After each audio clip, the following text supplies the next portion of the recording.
Let's go, people. Woo! We're live yet again. We're live. Get the microphone over here. Here we go. Whoa, what's up? What's up? What's up? Isn't this wild? Actually, isn't this wild? It's like there's this weird, like, this whole thing's crazy on so many levels. We'll get into some of the stuff here. And I'm just going to be answering questions about the Kickstarter Q&A. I'm doing even more live streams. I've been interviewed on Roll for Combat, DM Layer. I've been reached out to in a lot of different ways. So we'll see whatever other things are coming out. We hit projects you love on Kickstarter. We got that little badge, seal of approval. We're the #1 project on all of Kickstarter right now. And it's been 3 days as we are probably going to cross the $1 million.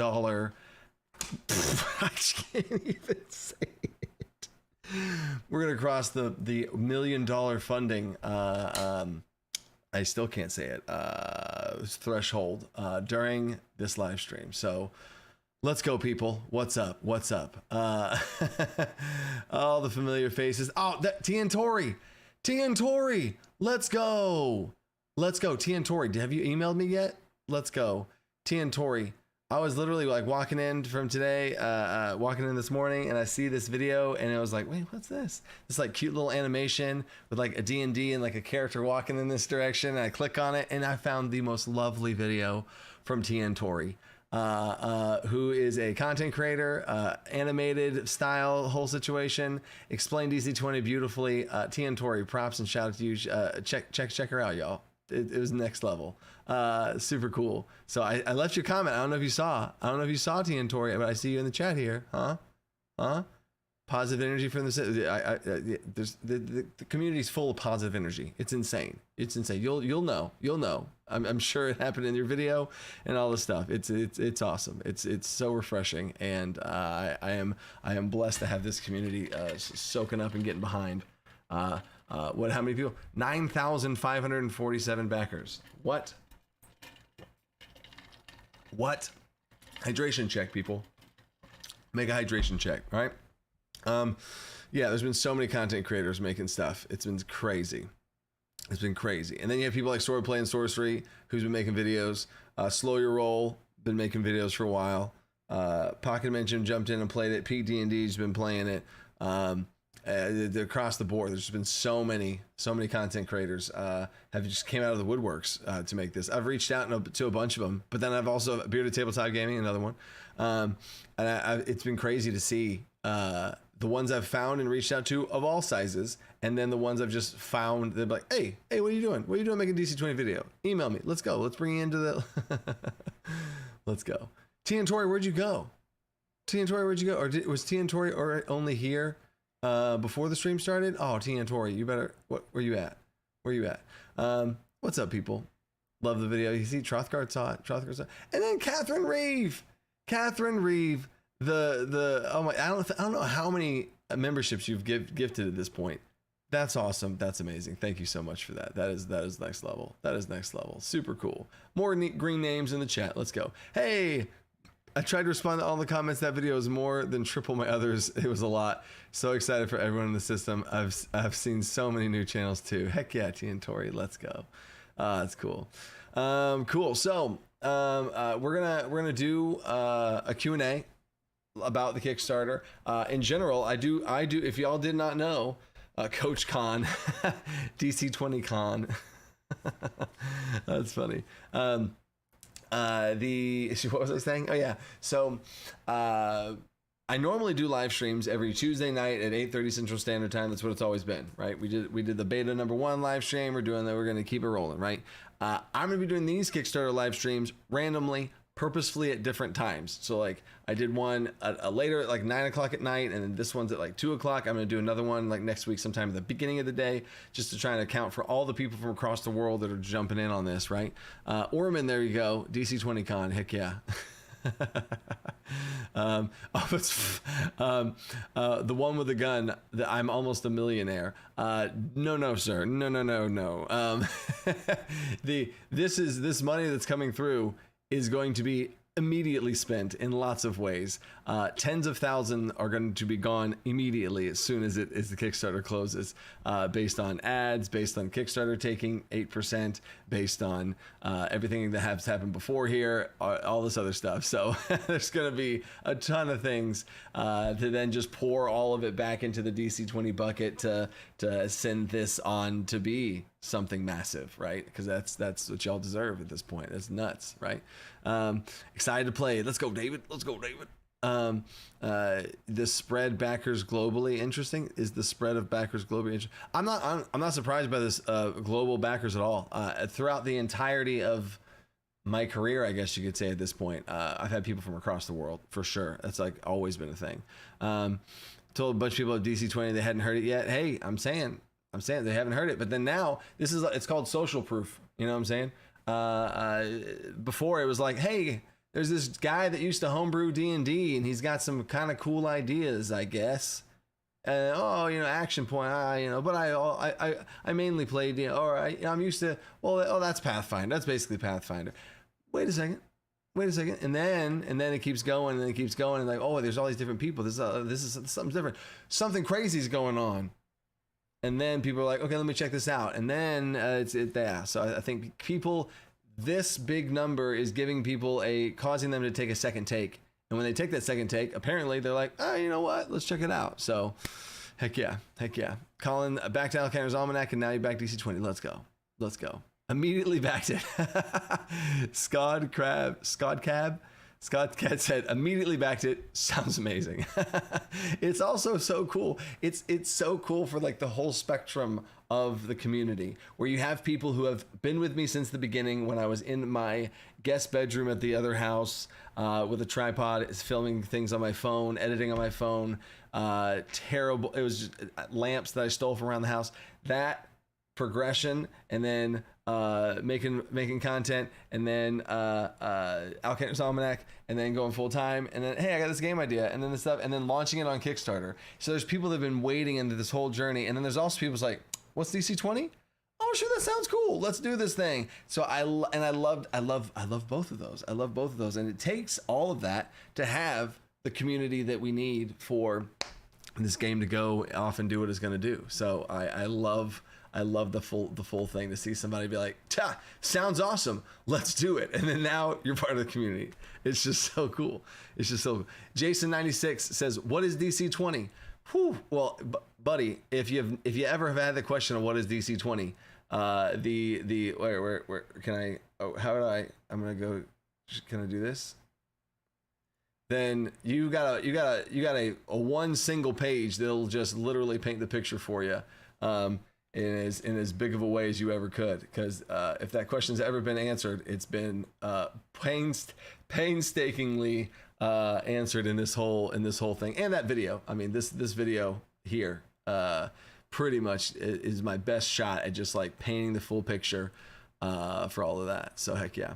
Found myself from Mr. Rex. Yeah, I love seeing where people come, or I love seeing how people found it. DC20. Oh yeah, I mean, the DC20 Beyond, when you roll out your DC20 Beyond, people have to buy digital and physical copies. So Orman, this is a big question that the community is asking. So hold up, let me say digital, physical. I don't have any moderators tonight, so I'm trying to make sure I catch everything. So I'm going to catch a question and type it out if I need to. Community source translation, first party, but have some of the official support engaged would be nice. Okay, so then there's languages, digital product, and then I want to make sure I catch some things here. So this would be very helpful if we could do it like this, y'all. Is there's gonna be like windows of questions, and then so if I'm like right now, question windows are closed because I'm going back and trying to catch the windows, and then I'll be like, okay, cool, I'm caught up. Y'all have any more questions? And then shoot your questions out there. And then of course super chats are very easy for me to catch because this is a giant colored box. Is Nick, lay out all core classes in a circle. Spellblade connects martial / spell in the bottom. Oh, this is interesting. I'm getting visual here. Lay out all core classes in a circle. Spellblade connects martial spell in the bottom. What's at the top? Another hybrid? Go, Coach Brain. I have a Coach Brain is honestly probably just is probably not operating as intended right now. So what you get right here is just this. These, oh, actually, that's not right. That's not right. Okay, hold up. I'm not ready for this. I'm not ready for this. And there's so much going, there's so much happening right now. My master Notion document is just absolutely trash right now. Okay, so this is the 0.8 alpha. Oh, guys, you know what else we're gonna do here?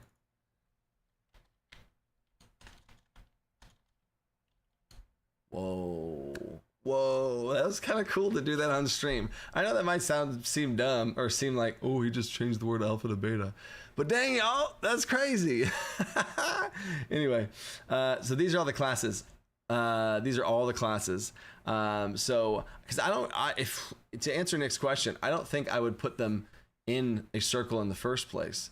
I'd probably do some really much more crazy layout, like a triangle maybe. But this is all the classes in the game. The other classes that are potential hybrid is the summoner.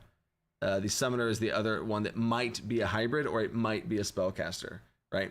So there you go. There you go. You know what? And here's what we'll do. Do I want to do that? Do I want to move this around like this? Yeah, I'll do that. Okay, cool. So we're gonna put the summoner here, tamer here.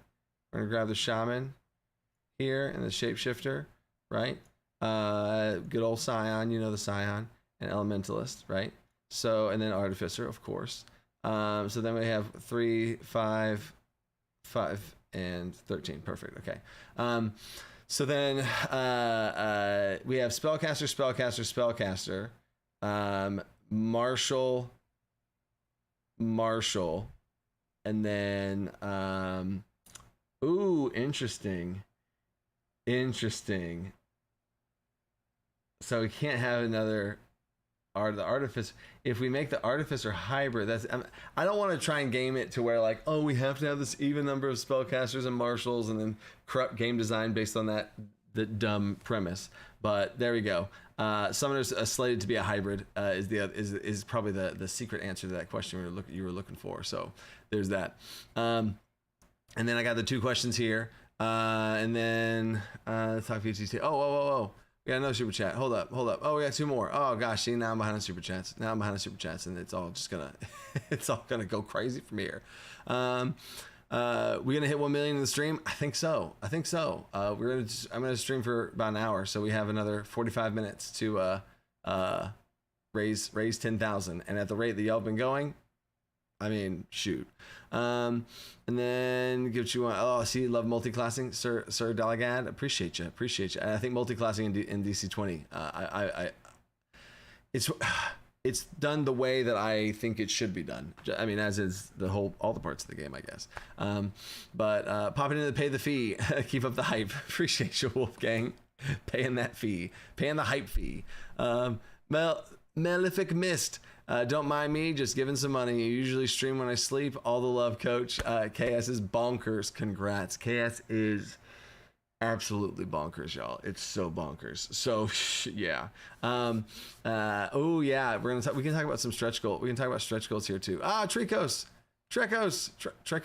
I say Tricos. In my head, I always say Tricos. So. And yeah, Trent Monk has been huge as well. Trent Monk has been nuts. Trent Monk dropped a video towards the big, around 0.5 of the alpha, and he dropped a video and it like exploded, and then the community like had a huge bump in there just from Trent Monk. So Trent Monk's been huge. So shout out to Trent Monk. Mo Better gets Mo Better. Coach's brain's not working. Guys, there's been some weird times in this last like 2 days. There's some weird times where I was just like, what? And I will like fade out and be like, wait, oh shoot, what was I? So it's weird. Like the adrenaline, the emotions. I've cried on stream like 3-4 times now. 3 times just in that one. So it's definitely been more than that. It's been nuts. It's been absolutely nuts. So. Wheelers is a super chat. I want to acknowledge that we will all see how supportive your wife is of pursuing your dream. Much respect for the dungeon wife. Buy her something nice. Oh, for sure. I mean, yeah, she's been still, and y'all probably see her on the actual Kickstarter comments in the see, this is the dungeon brain right now in the comment section on the Kickstarter. She's been diving through there because she knows I am like I am literally nothing but a comment answering live streaming machine at this point. You know what I mean? Which is obviously crazy, because with 9,000 plus people backing, there's gonna be so much more things and people and talking. I had 185 messages that I went through. So I went through all the comments till like 1 a.m. 2 days ago, and then last night I went through all of my messages of like 180 something messages of people asking questions. Now, a lot of those questions were already answered in certain updates, but that's fine, because they asked the message before they saw the update. So yeah, it's been a lot of that, and then now I'm like, shoot, man, I want to finish off the Spellblade. You know what I'm saying? I want to get some of this stuff going, but it's just been a lot of Kickstarter stuff. Understandably so, because I want to make sure you guys are up to date. So it's still all crazy. Make Artificer a hybrid, says Cameron. I don't see it. I mean, that's going to be on the table. That's going to be something. That's one of the phases of design that's going to go through, if it should be hybrid or not, because it is one of the ones that question is a valid question for sure. Second hybrid idea: if the spell sword is mostly martial, then the other one should be mostly caster. Frozer, that is incorrect in general. Is the Spellblade is a 50-50. Like, that's the intent of the Spellblade. It is truly a 50-50. So do they have a weapon that is involved with that? Yes, but you can absolutely like cast spells and play it like that, you know, especially if you choose your talents that way. If you choose, so the only thing with Frozer's comment is it is the 50-50, and that's what the design for it is, right? Is to be that true hybrid, right? What's the best VTT to run the alpha in? Right now I've done all of my stuff in Roll20. That's just what I've done it, but I could have done it anywhere. Owlbear Rodeo was what I was between Roll20 and Owlbear Rodeo as far as what I would normally play on. Oh, we hit 990. Whoa. Uh-oh. And thank you for the super chat, James. So honestly, the best way I do it for how I handle playing online, hydration check. For how I do it is they all have their digital character sheets that are form fillable. They have their form fillable character sheets. I have them all roll their dice in person, and then we just have the map, and that's really it. That's just really it. Everything else is fine. So now, with it being like automated, and once it gets into the thing, so you can click the button, it does your damage. Oh my god, that will be amazing, and something that maybe some of these higher stretch goals is going to help accelerate as well. But we'll talk about that. So heck yeah. And then I love these little things where y'all can comment to the thing. And there we go. See, y'all. See, Wheeler said it, and she's in the chat, y'all. Both kids are asleep. She could be doing anything she wants, but she is in the she's in the stream doing her thing. Oh my goodness, you're so kind. Thank you so much. I'm so proud of him.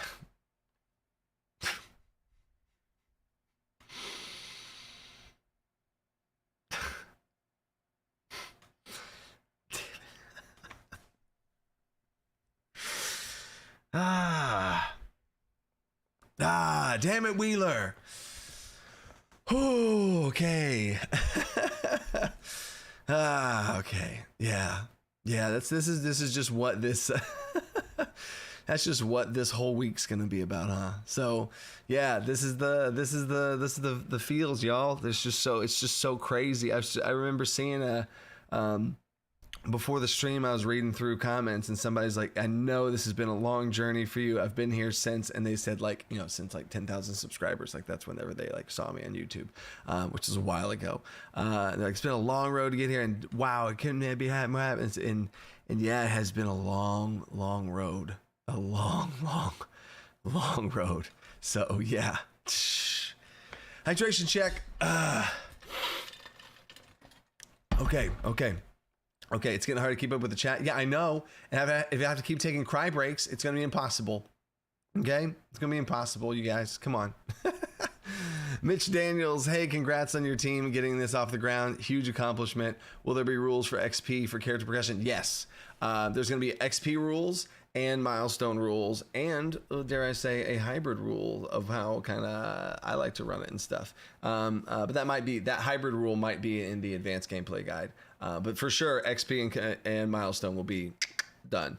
And experience is going to be easy, y'all. The new experience method that I was gonna do for 5th edition, but sorry, screw everything is DC20 now. Is gonna be I think pretty clean. It's gonna be really clean, so clean to the point where you might even be able to tell your players the experience. Which, if any of y'all game masters, if that scares y'all know why that's a big deal. So yes, there's 100% going to be that as well. So heck yeah.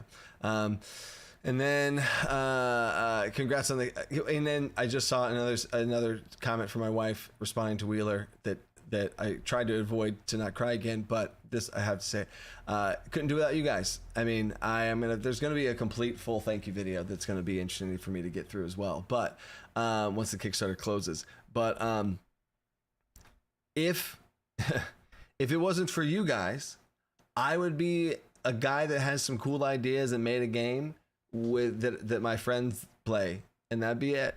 And that'd be it. The only difference between that version of me, who would already have done that anyway, is you guys. So yeah, it couldn't have been done without you guys. So heck yeah. Congrats on the Kickstarter. Kamshi Bahi. Kamish. Here we go. Kamish Bye. Kamish Bye. I love butchering names and then really trying to read them right. It's a fun thing. As soon as I see a name, I read it as fast as I can on purpose, and then I go back and fix it. Congrats on the Kickstarter. Regarding the Kickstarter, will the action point tracker be available on the website after Kickstarter, or is it Kickstarter exclusive? No. The only thing that's Kickstarter exclusive is the book. Is the alternate cover. That's the only thing that's Kickstarter exclusive. The custom, all the stuff on the legendary tier is Kickstarter exclusive, like that shirt. And custom creation of all those things, signing of books and stuff. Those are the only things that are like Kickstarter only because of this big thing that's happening. All of these are going to be available on the website after it ships to all Kickstarter backers, for the record. So just as soon as I get them all and we issue them all out and all of them, all right, everybody's shipped, we ship them all, everybody's taken care of. Okay, cool. And then it'll go up on the website, right? Same thing with the metal dice and all that kind of stuff too. And there'll be some maybe variations of the metal dice. There might be some custom metal dice that we can start getting going to. So heck yeah. You know what? I have an idea. I almost just, maybe we should do it on this. Okay. And maybe we should do it on the stream. Ancestries, metal dice, custom mold. And then there was something else. Yeah, there's no way I'm gonna remember it. Oh well. Oh no, digital stuff. Okay, cool. Stretch goals. I'm gonna write down stretch goals. Stretch goals. All right, cool. We might talk about stretch goals too. And yeah, all this demiplane stuff. I don't even know what demiplane is. And I just have no bandwidth to even check on demiplane or whatever demiplane is. So I'm sorry if I didn't know what demiplane was before, so now I'm out of the loop and there's just no loop left for me to get into. So we'll see about it. I'm gonna check into it and we'll see, because so many people are talking about it. So DC20 is high fantasy. What? Correction, Sambro super chat. DC20 is high fantasy. I would say DC20 is heroic fantasy. High fantasy implies that it's just all big magic, floating cities. You could absolutely run DC20 in a low magic setting, just for the record, right? So I would call it heroic fantasy. But anyway, so DC20 is high fantasy. DC20 work for other game genres. Also, thank you, Coach, for my third RPG system, 5e Warhammer Fantasy. Now DC20, let's go. Get some sleep. Maybe. Eventually, who knows? And then, so other genres, absolutely. You could easily make this Wild West and space and all that kind of sci-fi and all that kind of stuff, for sure. I think the bones of DC20 are some of the most flexible bones out there to be able to tweak around. So, heck yeah. And then, Dragonium, love your work. Appreciate that, guys. Ethan's keeping track. 8 away. The Spellblade is going to be released in the 0.8 beta. Spellblade is released in 0.8 beta. I did a sneak peek preview for my patrons in the every every Wednesday I do a patron only live stream, another live stream, and I showcased the Spellblade for the first time. Just a little some teaser stuff there. Probably more thing. I'm actually probably going to live develop it on next week. So yep. And then how will DC handle redundant proficiencies? The nice thing is the skill points, you have a cap. like skill points have a cap. So there's 5 levels of skills, and you can only get up to a certain amount. And there's a cap, right? Of 10. There's a level cap based on your level. So like at level 1, you can only have one skill point, right? So if that's what you're talking about, and then there is something expertise in DC20 is you increase that cap by 1, so now you can have 2. So like a rogue, for example, can have something up to 2. Okay, cool. But you can only have. A skill can only benefit from 1 expertise at a time, and that's how Thomas Less. That's handled, because there's just no way I want people at level 2 or something to be like, I have a plus. No, stop it. You're level 2, bro. Easy. You know what I'm saying? And then Rakdos, coach. That's what, Sir Dalagad, love multi-classing, played tons of games since the 80s, best way to handle it. Appreciate that. Get what you want piecemeal and skip what you don't, but most of all, keep your normal class progression. 100%. That's a great way to say, man, that last sentence was just exactly we're synced up. Because you should keep your class progression. You're progressing your class. Hey, you want to take a little, okay, I'll take that. Okay, keep going. Oh, wait, and just take a little pit stops along the way. Let's go. It takes grit, baby. I appreciate you, Cisco. And then Sir Dalagad, okay, cool, we're good. And I think we are caught up. Yep, okay, we're caught up with the super chats. All right, here we go. Dimming Plains equivalent of D&D Beyond currently for Pathfinder. Oh, is that what that is? Okay, gotcha. Master Fish, what's up? Wait, what? Did you catch my comment in your last video about Kickstarter pricing? I would say Master Fish asked the question, and I got you. You know what I'm saying? And then, what would be the best introduces system? A GM and players transition. I would run a one-shot for him. Mia's Game Room. I'd run a one-shot for him. So heck yeah. Just do that. That'd be awesome. All right. So now here's the thing. I'm going to, I don't know how I should change this. Is this, no, that's not even working. Nope. Okay. We'll do this, and that'll be how I probably shouldn't do that. Okay, whatever. So I'm going to answer two questions, that have been asked about Kickstarter stuff that I think are bigger questions I want to stop and answer. And then I'll kick it back into, the live Q&A. So if you do have questions, hold on for just a second, right? How can we get resources to play your system? Oh, okay. So a lot of the, actually, that's another good question. Resources to play with. Okay, cool. All right, so then Chris Campion, so pumped for Scion in the DC20 magazine. Will that content be allowed in the current VTT builds for people have out there? So yeah, that's going to be something where once we get integrated into the VTTs, we need to get first of all, we need to get the core rules, done, obviously, and then we need to get implemented in the VTTs as far as get access into starting to implement it and put it in there. And then once the core rules are in there and we're good to go, then of course I'm going to start to branch out and be like, okay, cool. Hey, can we get this in there? Can we get this out? And start to get playtest type material in there for sure. And once we have all those connections, we can absolutely do that, right? So yeah. And then cool. I think there's that. I still can't see Master Fish. I don't see the question. Master Fish hasn't asked the question yet. And then I don't think there are guns in DC20. They're the gunslinger. There will not be. I don't see design space for a gunslinger in DC20. I could see that being a subclass of a fighter. Absolutely. There's no need. So I could talk about this for probably too long. The 2-second version of this is there is no design space, in my opinion, for a gunslinger because that's just a fighter. Fighters are specialized with weapons, and you would just make a fighter, and at levels 1 and 2 you gain these little things and swapping things around or whatever, and you would just choose your gun as your weapon and all that kind of stuff. And if you didn't like the fighter as the template for that, okay, cool, then maybe you choose ranger, or maybe you choose rogue, or whatever you want to do just to have a gun, and then a subclass would be able to accomplish that. So the question I would ask people who want a gunslinger is, what is that class fantasy? That's a gunslinger is such a, oh yeah, I want to do good with a gun. You know what I'm saying? That's in such a small box. A gunslinger, there's no way for it to be a class. You know what I'm saying? In my opinion, just from my game design mind, there's just no way I see it being a class.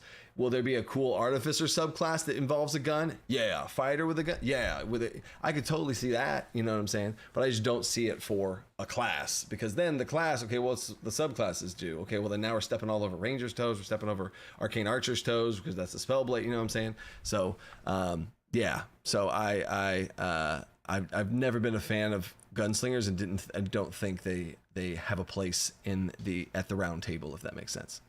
Especially with the 20 other classes do, right? So yeah, but you'll still be able to play the class fantasy of a gunslinger in DC20, but it just won't be a class. You'll have to do it in plenty of other customizable ways. Oh, AJ Pickett's here, guys. Let's go. Congratulations on the Kickstarter, my dude. AJ Pickett, y'all. One of the OGs, one of the OG TTRPG D&D YouTubers. He's doing some big stuff here too now. What's up, AJ Pickett? I've been watching AJ Pickett since before I started doing this whole thing. Let's go, man. That's what's up. That's what's up. Give him some love, y'all. Cool. AJ. There's a 5e to DC20 guide. What about Pathfinder 2? Yeah. So the reason why I can instantly say, yeah, 5e to DC20, it's the biggest game by far, even with Pathfinder considered. D&D is a titan amongst no one, or over everyone, whatever you want to call it. So that's for sure. That's where that comes from. And that's the only game I truly played fully was 5th edition. So I would be it's going to be a very easy conversion for sure. Pathfinder, I'm not as familiar with. I've definitely played it for sure. But you know what I'm saying, that's going to be a little something. I do have some connections that I've been talking with Roll for Combat, and y'all know Mark on there. Mark is the co-creator of Pathfinder 2.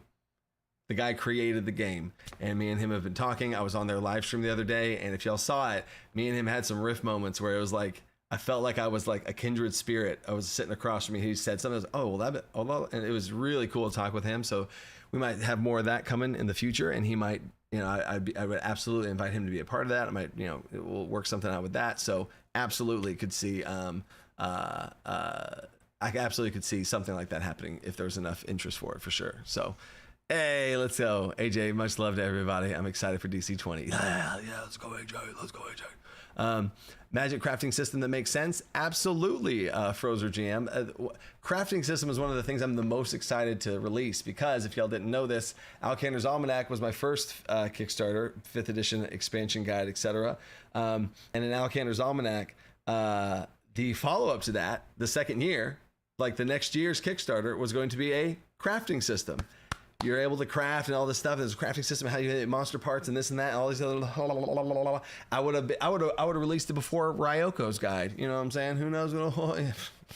But I would have had this whole crafting system, and then the OGL happened, and I was like, well, I can't make a D&D Kickstarter. Okay, so what do I do?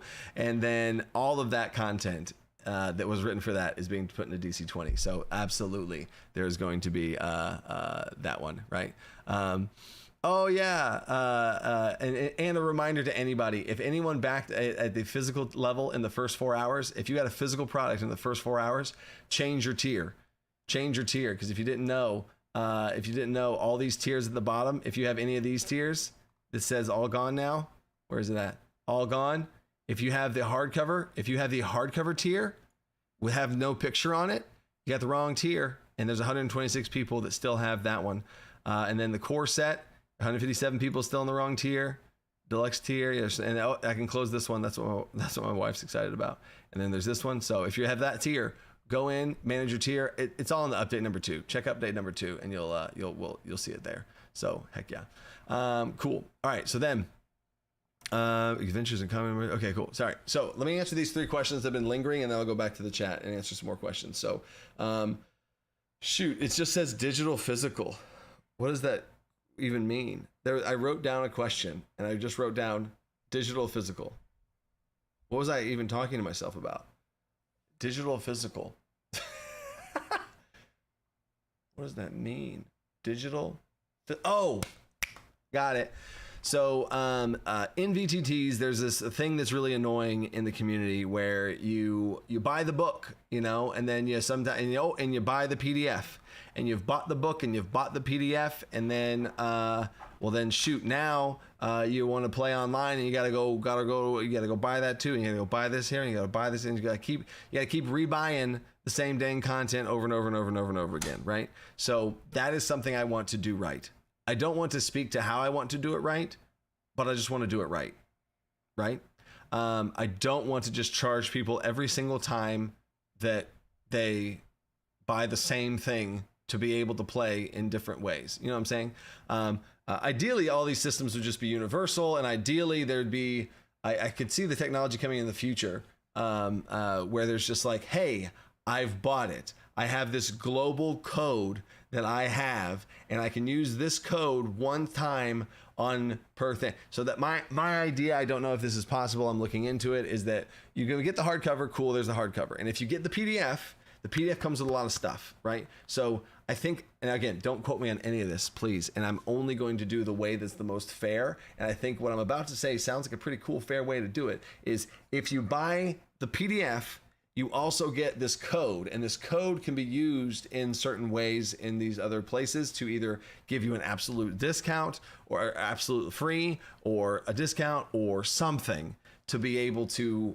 not have to just keep getting hit with all these different microtransaction charges for trying to play the dang game, right? If you have the PDF, I want to be able to give you some sort of key or code that is just for you, and you can use it to be able to unlock it. Maybe that's through DC20 Beyond and our whole situation, and then you can integrate that with this is all that stuff's way outside of my ballpark, right? And then if you want to, you can buy the book. And so then that way, I think maybe the best way to do it is the book and the PDF are separate, to where, oh, but when you buy the book, you get the PDF for free. You know what I'm saying? I don't know if that's the best way to do it, although I see the value in that. But then if you did the book and the PDF free, or then now all these other things, and then you have to buy some sort of digital VTT code, and then you're able to use that or something. I don't know. So I think the best way to do it would be the book. If you want a hardcover book, buy the hardcover book. It's online. It's just a book. You buy the book, you get the book, you have the book. Cool. And then there's like this digital master PDF to where, yes, you have the PDF, but it also means you can do all these other things with it. I don't know what the best way to do it is. Or maybe you use this code, and if you've bought it, or maybe we do bundle the book and the PDF together, and then like, okay, cool, you got that. And then you get a code that's in the book, or there's a code on the back of the book or something. And that code gives you like a 50% discount on everything. And then that's actually, maybe that's the most fair way to do it, right? So I'm brainstorming that right now to find out what the best way to do it is, because I am trying to innovate the space. If you can't tell that I'm trying to innovate the space with the rules of DC20, you know what I'm saying? That's also what I'm trying to do in the space in that way too. I'm also innovating how I handle content creators. DC20 is giving content creators more than I've ever seen any TTRPG give content creators.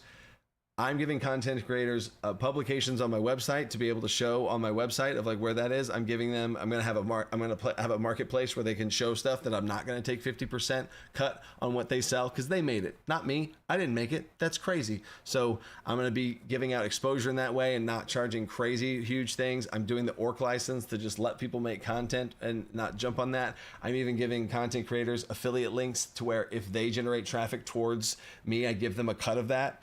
Imagine if D&D did that. That'd be insane. How much products of D&D I've sold back when I was doing that? How many thousands upon thousands of dollars that I probably generated for Dungeons and Dragons that you know what I'm saying? That I saw nothing. So I'm absolutely trying to do it right. I just need to figure out what that right is. So that's my answer for the whole digital physical thing. It's a bit complicated of an answer because I don't have like, oh, it's this, because you know that's it's a way out there. It's a big concept, you know what I'm saying? So great. I've answered one question, and then now I gotta get caught up with super chats because you guys are so great. Had a funny idea for a comic where you drop on Mercer and Colville supporting one purple dragon wing and saying, "Gentlemen, room for one more." Hey, don't. Oh, I see. I was about to say, hey, where's Brendan Lee Mulligan? Hey, why didn't you say I got like a defensive about Brendan Lee Mulligan? Because you didn't say him in there. But you're talking about people who made their own tabletop roleplay game. So it'd be like, the comic would be like Mercer with a Daggerheart book Colville pointing at his MCDM book in some way, and then I'm like coming in through the top holding DC20 riding a purple dragon. Is that what the picture is? Hey guys, room for one more. That's that. I can picture that one. Oh, that's funny. That's funny. Oh man. Kyle Doring, will 0.8 feature more spells if not 0.9? Spells are 0.10. Spells are 0.10, right? Trust me, you don't want spells in 0.8 because there's no way they would be able to be released in 23 days. There's just no way. 0.9, you also don't want spells in there because you want subclasses. And y'all want to be able to level up the game and all that kind of stuff. And there's no way that we could redo spells and subclasses, or else 0.9 would just take an eternity to ever get to you guys. Because that's also the strategy move, is trying to pace out what we put in this whole thing. So there's some I love the emojis after that too. There's that Kyle. Spells is in 0.10. So heck yeah. And then what's up, Argyle? Maybe buy a physical book and get digital. Yeah. So the Argyle hit one of the things I threw out there in the little brainstorm thing I had at the end there. And Chris Campion, you're right. You know the drill. Kaylor Bratchter. Let's go, Kaylor. Ironically enough, as they're hated, NFTs have the ability to do a linked all one thing. Honestly, NFTs have came into my mind for this as far as that technology. Now, I'm not going to be selling NFTs. I'm not going to do the whole, there's a DC20 coin or some. No. There's no AI in anything about DC20 whatsoever. There's not going to be any sort of crypto, this or that. Don't worry. Like all the hot button things people are worried about. Nope. But NFTs, as far as the blockchain technology, absolutely would solve that problem. So I'm interested to see how that technology is used, not for NFTs or crypto coins, but for a singular digital token of like this key that would be able to let you do stuff with that is just yours. Oh my God, how brilliant would that be? And that would solve all of our problems. And I'd just be like, hey, buy a DC20 digital key and you can just go play any VTT you want at all ever. Like, how great would that be? We'll see if that technology comes to the light. And then Ironbird, any chances of rules for players building bases, gathering citizens? Oh yeah. So the crazy cool part for this now is, I was talking to Luke about this on the live stream I did with him, is like, my entire rest of my life is planned out now. Like the amount of content that we can make for DC20 is so wild and huge. Base building, fortresses, hiring people, hirelings, companions, having a group, DM NPCs that are in the group, but in a good way. There's followers, faction. There's so many things that could be in an entire book of just that. So Ironbird, yeah. I absolutely could see that. And then I'm still getting caught up. Do you code best? No, I'm still getting. All right, because there's Ironbird. All right. In Cammon, what's up in Cammon? Does the crafting system include mundane stuff like armors and weapons, not just magical? Yeah. It's just like a crafting system to like how you would want to make anything. If you're just wanting to whittle in like stupid small mundane stuff, yes. And there will be somewhat of a crafting system like that in DC20's core rules. Now, I don't want to make that too crazy, and this might be maybe I'm dropping a bomb here with this one, but the DC20 downtime system will have crafting in it. It's not going to be like a full crafting system with like mega mechanics, and you need this potion ingredient and this thing to make that, and you can make this potion, and then there's this item, and you get this, and you craft it. Like, it's not going to be like that, to where it's like a fully mechanized system, but you'll be able to craft stuff in downtime easily, right? So it's going to be like a rules light crafting system, if you want to call it that, because that's what I believe should be in a core game, is systems that will eventually be expanded on into big systems. I think should be in the core rules as a rules light system. And then, tables, that game masters, players, does your table want to have like a next level crafting system? Here's this book that does that. Here's this resource that does that. Oh, also in this crafting book, there's the artificer class. Ooh, also in this book with all this stuff, there's the construct ancestry. Oh my God, you see what I'm saying? So that's the little sneak peek vision there. Vincent Legault. I love that. Or create/support a robust digital character sheet with good extension support like Beyond 20 to VTT. don't need the core rules on Roll20. Oh, I see what you're saying. And then we are working on that. We are working on that to where, yeah, that might be a way to work around that, where we just have our digital character creator be able to be a rules access character creator that you can press buttons and roll stuff on to where it all has it there, right? And then you would just play online in, kind of like I just said, like with whatever sort of map you want. So yeah, Vincent, that's another option right there. Very, very, very, very good, Vincent. Love that. 323 Starlight, I was imagining Mercer and Koval are about to engage in battle. So there's also small kobolds representing Tale of Valiant, and you drop in like Sephiroth with... Oh God. Oh, winging angel music. y'all are painting a picture for sure. Oh man. Will we know the names of the subclasses before 0.9? Will we know the names? Oh yeah. So Gary, there's going to be some time before 0.9. So once the 0.8 comes out and the Kickstarter closes, like there's not a release date on 0.9 because I don't want to go mental and disappear into the woods. You know what I'm saying? So the 0.9 doesn't have a release date. I've said offhandedly in Kickstarter comments, it's going to be after October, just to make sure people are like, okay, so, all right, cool. So it's going to be after October, as soon as we can, obviously. I'm not going to rush it. I'm not going to go crazy and drive myself insane with it. But now with all these resources and me being able to pour more into it, maybe we can start to get stuff done faster because I can offload stuff. Already I'm starting to be like, all right, so let's see how we're going to be spending this, because if like this is like one of the other best case scenarios is if I can hire one person, even just one, right, as like an assistant or something, like a person that is already like right now, his name's Sky. You might see him on the freaking Kickstarter and stuff, bopping around. He's been my go-to guy for like, oh my God, I need this. Hey, can you do this? Hey, what's this? Can you look this up? Can you do this? And he's been my like go-to guy for that. And if I can get him to be like, oh, wait a second, I can hire him and he can just do that. The amount of things I could offload off of me, and then he could do those things, and then I can then make DC20. Like that'd be insane if I could just be able to make the game and not have to deal with all the oh, I gotta do this here and this and all that kind of stuff. Oh my gosh, that'd be insane, That's the type of stuff that this is gonna be able to do, is the more things that I can take in this massive circus of things that only I do. If I can start to, I have a team now. Oh wait, I have a team that's actually able to take on more because I can pay them more and I don't have to this and that and the other. And then we have all this happening. Okay, this is great. And then I can just come in here in the morning and start working on DC20. And then the day's over and then I walk out and I worked on DC20 all day. Oh, the amount of stuff that we'd be able to start doing, right? And then the teams coming in and oh man, and then much less, that's just one notch of crazy. And if we get more notches of crazy and I can get Purius in here and do some stuff and he's able to do some more things and everything, and then the beta team and this stuff, and then we have the writing team, and then we have, oh, you know what? Can we have an art team now? Let's have an art team now. Like, oh my gosh, right? So that's the wildness of it, right? If I haven't talked a lot about that as far as what type of things can happen now, that's the type of crazy awesome stuff that can happen. And then once those things start happening, then my estimations and expectations of time can change there. So heck yeah. But Gary, I will be revealing certain subclasses and all that kind of stuff.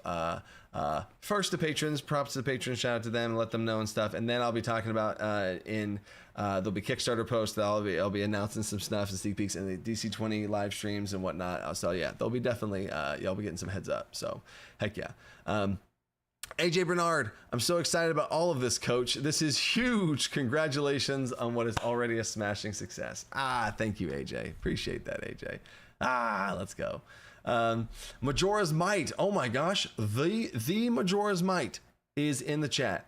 So I had a question. If I bought the core set on Kickstarter, would I get the PDFs when it releases in June, or will I get the hard copy in October? James very much will make June. Oh yeah, okay. So to answer Majora's Might's question, Majora's Might, great game. Thank you. So the book is going to be separate from the PDFs. How the PDFs are going to work is, in general, and I'm going to contradict myself in a second. In general, once the PDF is done, I'm sending it out. like straight away. I'm not going to ever hold on to a PDF that's done and be like, ooh, I'm going to wait to bundle it. No. As soon as the PDF's done, I'm sending it out, period. And as soon as the book's done, we're going to print it and ship it out, all that kind of stuff. So everything is like, as soon as it's done, it's sending, right? Separately. They're not going to have to be bundled together like that, right? But the asterisk is, if a piece of content I feel is very important reaches a spot where, you know what, let's show it to them early, I absolutely am going to be sending out beta copies of things, right? There's going to be a beta copy of the one-shots sent out. There's going to be a beta copy of obviously DC20, like that. The 0.8 is the perfect example of that. The monster starter pack also going to get sent out. You know what I'm saying? So these things are going to be packaged and sent off in beta stages, so that I can just get it in you guys' hands, so you can start playing with it now, right? So you're not just like, oh man, I have to wait so long. You know what I'm saying? So yeah.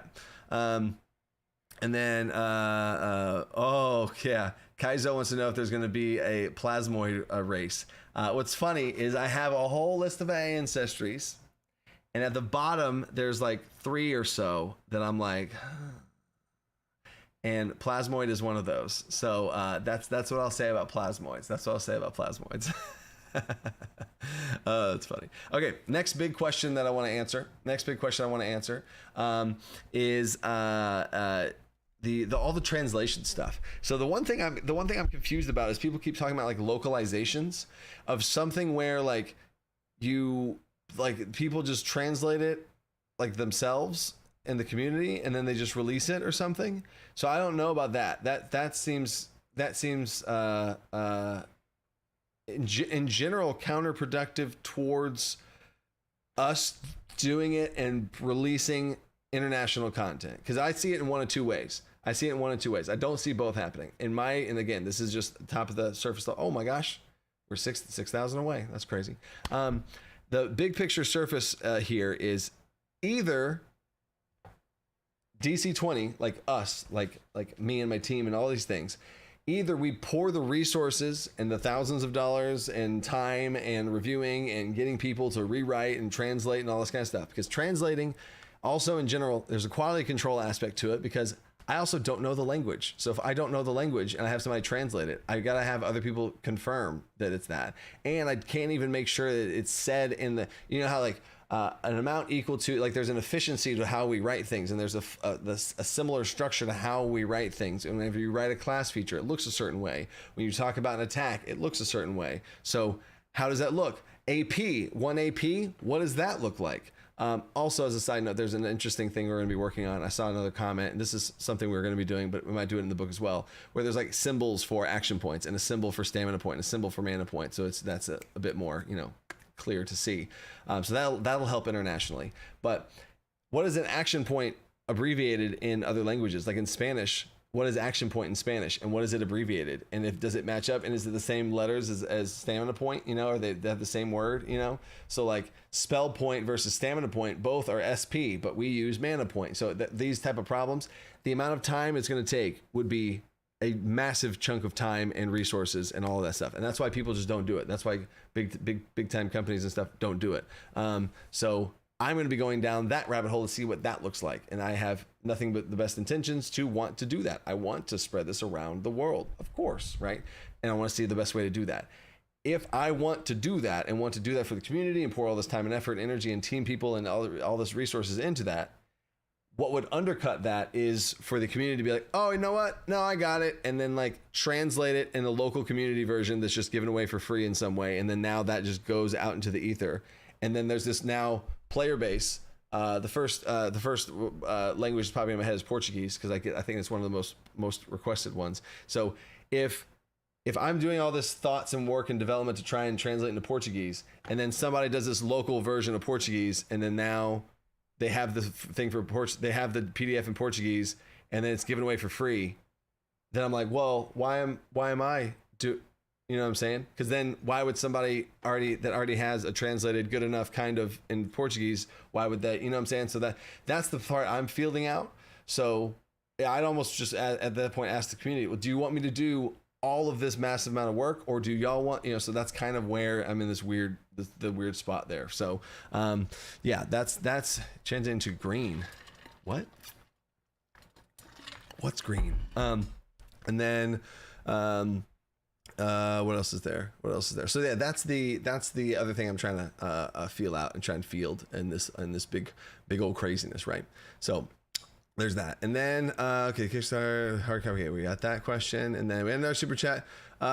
Dorian Blake, here's to 1 million. Thanks, Dorian Blake. Let's go. That's funny. And then translate cannibalize the profit. Wait, wouldn't community translations cannibalize profit for more DC20 content? Exactly, Nick. That's the whole point of, yeah. That's a good way to describe what I was trying to say. Is that if this community of this language wants this would be eating that up. This would be cannibalizing any sort of things money that I'm trying to pour into that community. It's not there now. You know what I'm saying? And then I do it and I launch it. And I'm like, yay, Portuguese, here you go. And then, oh, wow. And then like now I'm in the red from that. And now I'm like, okay, well, I guess I'm not going to do that anymore. So then that's the part I'm kind of trying to swirl around with, right?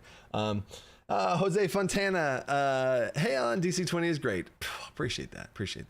And then, let's go for a cool mill. What's up, Ribnick? And let's go. Teacher represent, Jax. I see you. That's funny. Okay. Also now for resources to play with, this was another good question. Resources. So the other thing, is a good example is the one shots. So what I'm gonna the one shot collection is another thing I want to do, and we're gonna have a bunch of ones. I have already personally from scratch written 5 full one shots, 6, I guess you could count another one, 5 full one shots that I'm going to be moving over, converting in and polishing off. And when I say converting, they're already in DC20. I'm just saying converting to a language that someone else that's not me could read it. You can already see right now, and I apologize to the community, anyone who's bought the alpha, and you'll have the hunted one shot.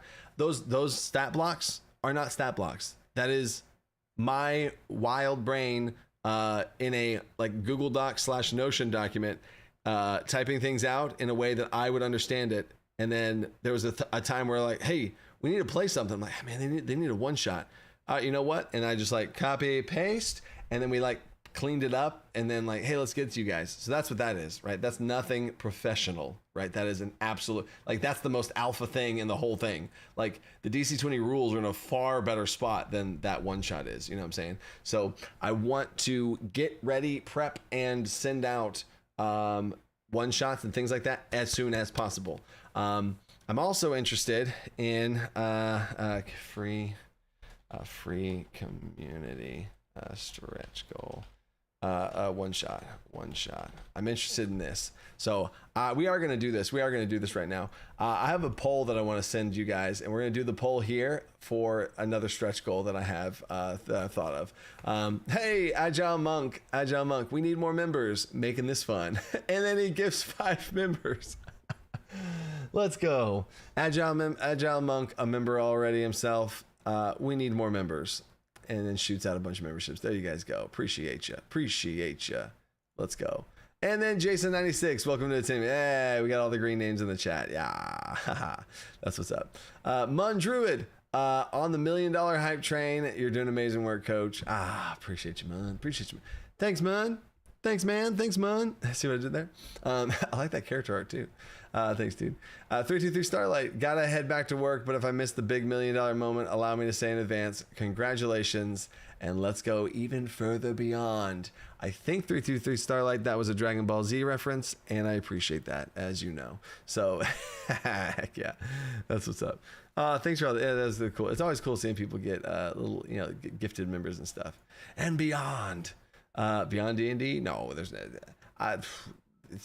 D&D is just a titan of the industry. I have no personal goal of beating D&D. I have no personal goal of beating anybody. I don't see any of these other fellow peoples as other TTRPGs as competition. We are a landscape together of tabletop roleplay games, and to each their own.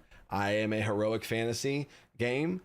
and I'm doing my best shot at what that would feel like and how cool that and fun that would be. There you go. And then other people do, you know, mystery and horror and other things like that. And you can absolutely do those in DC20 for the record, by the way. The skill challenge system is going to be there. The explorations rules and stuff. There's absolutely things you'll be able to do for all that type of stuff. But I digress. Slink, I'm not sure this is on your end on YouTube. Guessing the YouTube isn't showing up as live. What? That's weird. That's weird. Because there's 380 people here, which is way more than we normally have. So that's crazy. So heck yeah. Rising tides lift all ships. Wow, that is beautiful. That is beautiful. I agree, Ken. I agree. And then, okay, cool. So here's one thing I want to throw down to you guys. I want to throw this down to you guys. I'm going to make a poll right now. I'm going to make a poll. We're going to start a poll here. All right. The poll is, what is the most interesting stretch goal? I don't know how to spell the word stretch. Stretch goal. All right. So we're going to add some options here. So I'm not going to read them out loud. Actually, no, I am going to read them out loud so I can press send right after this. So 4 new ancestries. That's right. I said 4 new ancestries, not just one or do some sort of weird. I don't want to do some weird stretch goal game where I say 1 and then I say another 1 and then I say another 1 and y'all are unlocking 1 at a time each time. You know what I'm saying? So 4 new ancestries, bringing the total ancestries in DC20 from 11 to 15. 4 new ancestries. That's one option. And then the other option is a custom DC20 dice. Like custom dice molds, right? And that means it would be, we could actually make not just purple dragon scale dice. That's very on brand for DC20, very obviously, yeah. But we would be able to actually make dice with a mold that is DC20, and the 20 would be like a DC20. Oh my god, you know, like it'd be that, and we could go through the whole thing. We could start a design process where we open it up and like let the community kind of throw in some ideas, and we take the ideas and then we commission it and then turn it and then send it to Die Hard Dice, and then they make a dice mold, and then we have actual DC20 dice, like a whole thing, right? So there's that. And then digital what would we call this? Digital expansion, like digital support increase. So when I say digital support increase, I'm saying there'd be a stretch goal, that the stretch goal, like nothing, the entire purpose of the stretch goal is like, all right, if we unlock this stretch goal, I'm going to pour that massive bucket that we just did straight into online. And when I say online, I mean everything we've been talking about. I mean VTTs, I mean digital character creation tools, I mean an online rule compendium of DC, an online place to be able to put everything there, all that stuff online, right? Digital support increase is what that means, right? And then where's the oh yeah, a free one shot for the community. Right now, so this free one shot for the community, I mean, this one might feel like a throwaway and be like, oh, that's dumb. But in general, it would be another one shot that y'all could run. The one shot, how this would work is the one shot collection. I would take one of the one shots from that and give it away to the community for free, like right away, as soon as possible. And I would be able to just post a free DC20 one shot, right? Just post it out there, send it out into the ether, not make a dime from it. Boom, just send it out there just for the community to give them a one shot to be able to play with, right? Right off the bat, boom, right now. And then I would make a brand new one for the, I'd make a brand new one for the one shot collection, right? So that's another stretch goal. So there we go. And then the only other thing I'll say, so I'm going to start the poll. I'll start the poll now. All right. So there's the poll. Vote. I'd love to see what this is. Okay. And then I saw a lot of people saying Scion, and I see a lot of people saying Artificer and Scion. I have to stand true to this is there's a 0% chance of a Scion and Artifice. There's not another class in the core rules. The core rules are going to have 13 classes. And I know that might make people sad, and I'm not trying to be like a frumpy, grumpy, screw you guys. No, you know what I'm saying? Like, oh yeah, we're doing crazy and all this stuff. Let me see if this might see how this comes across. And I'll say this example first. There's never going to be a tier on, the legendary tier. You know the legendary tier? The people on the legendary tier can pay this crazy amount to get on the legendary tier, and oh my gosh, I will never say that content goes into DC20. I will never say that you can pay me. There's no amount of money you could pay me to then put something into a book, right? Especially because I don't want to just, oh, sure, $1,000 and I'll add your subclass. No, that you can't buy me in that way. You can't buy, like, the DC20 and its integrity and what it stands for is invaluable to me, so that there's no price tag on it, right? And that's what I mean by that. So whenever I'm talking about, oh, stretch goals and this and this and that, so like if we hit 2 million, if we hit 5 million, I wouldn't add a Scion. You know what I'm saying? And that's not me trying to be like, oh no, you know what I'm saying? I just don't believe any other classes should be in the core rulebook. And I've explained in general sometimes as to why, but I see the current lineup is perfect. I don't think also there should be too many classes in the core rulebook, because that's overwhelming to new players. What class do you want to be? You know what I'm saying? It's the poll's closed. The poll is close. Poll is close. Ooh. Ancestries and digital support increase. Oh. Okay. Interesting. That's funny. And the poll, yeah, how many people do we have? 300? Yeah, we have over half of the votes kicking in. So yep. There we go. Digital is interesting. Yeah. What ancestries? Cara Fire, do you think I'm crazy? You think I'm going to talk about the Grim, the Shadow, the Terrible? What? Did I just? Anyway, firearm support is going to be also something that's would be in the book that comes with the Artificer. Is the only place I see myself showcasing what guns would look like. But again, guns are not going to be in the core rules. Guns are not even going to work like it's going to be like, you can even think magical guns or this and this and that. It's going to be an optional thing that I myself don't use guns in my game. It's not going to be that type of thing. But if you want that type of, steampunk, magically infused type of gun situation that feels more artificery and feels more constructy, feels more, that would be that, because I mean, and Kaizo, like Kaizo said, it's going to work kind of functionally in some ways like a crossbow, and like with the reload mechanic, right? Hey, we're almost at the 5. Oh, see, Omnicon, you jumped the gun. You said 995. Come on, you baited me. Penguin Born is not one of those. So I don't know if anybody caught the little mumbles I sent out there. So, but I did not say Penguin Born. That's funny. And then Mick. Wow. And then that's funny.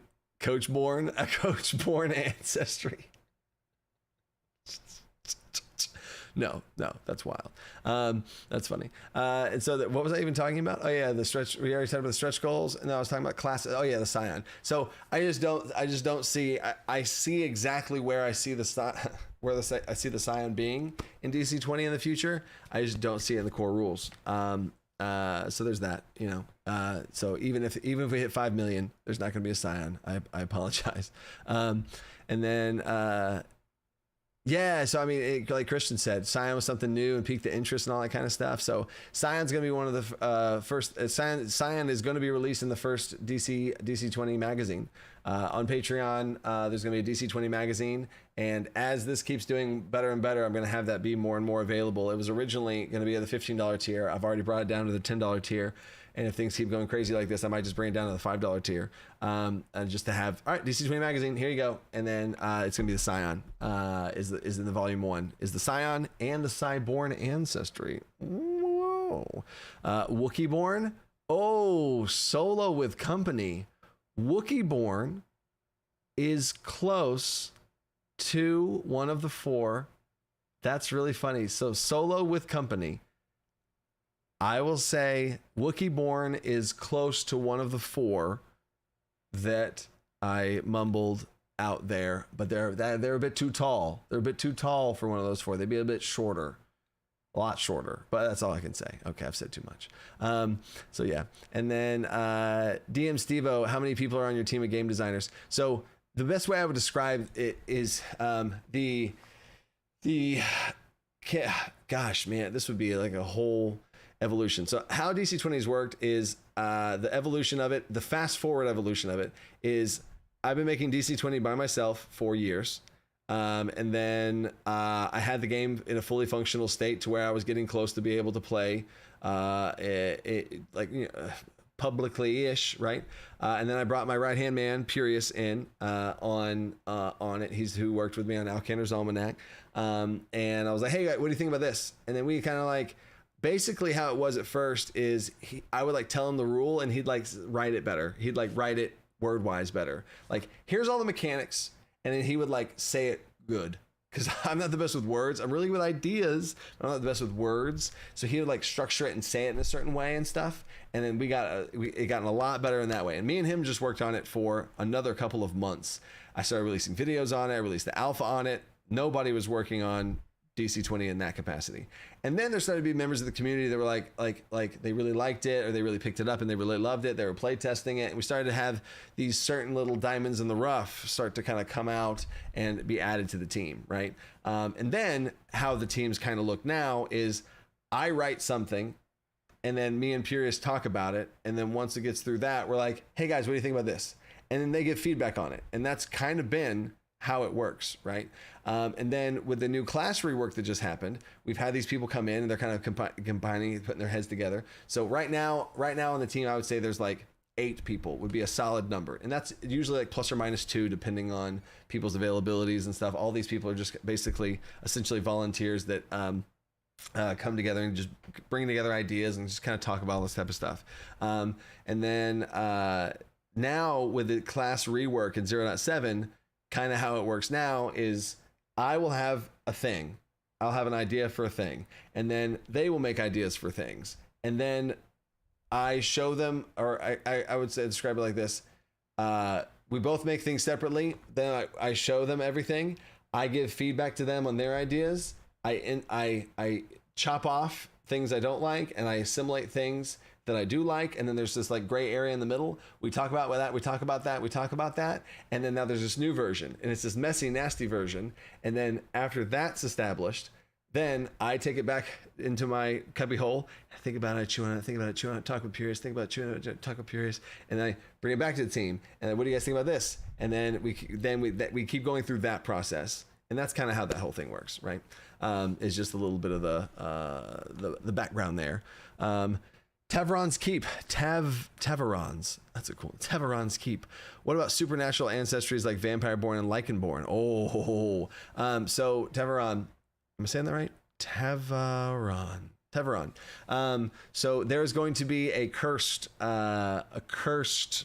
system that you will be able to make any ancestry you want. So if you want to be a vampire or a Lycan in DC20, it's 100% going to be supported. It's not going to be supported through a class. Originally, that was our first attempt, is a class of like, oh, there's a cursed class.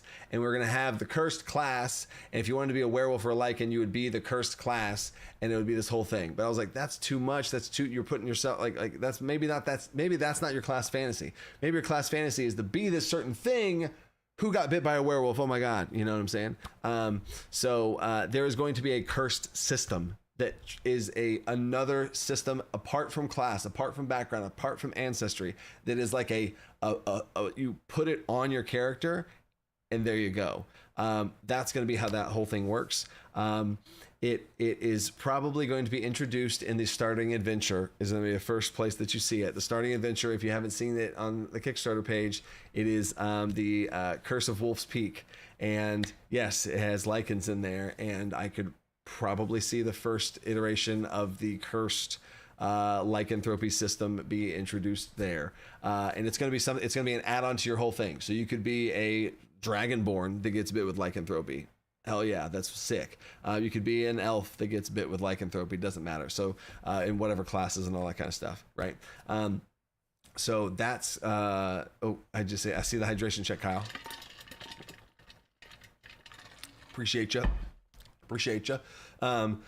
So yeah, so that's how cursed things will work, and there will be pros and cons to having the curse, and there'll also be a way that you have having to fight to be able to control it, right? So yeah, that's gonna be how that's accomplished. And then we have some super chats. Blah, blah, blah. Hold up, we have some super chats. Can you submit pitches for the DC20 magazine? So Thomas the Less, in general, if you're interested in that type of thing, my writing director is Nexus. He's on Discord. You can reach out to him. We have a process in that way. There is going to be, I could possibly get fleshed out more, especially with how crazy things are going.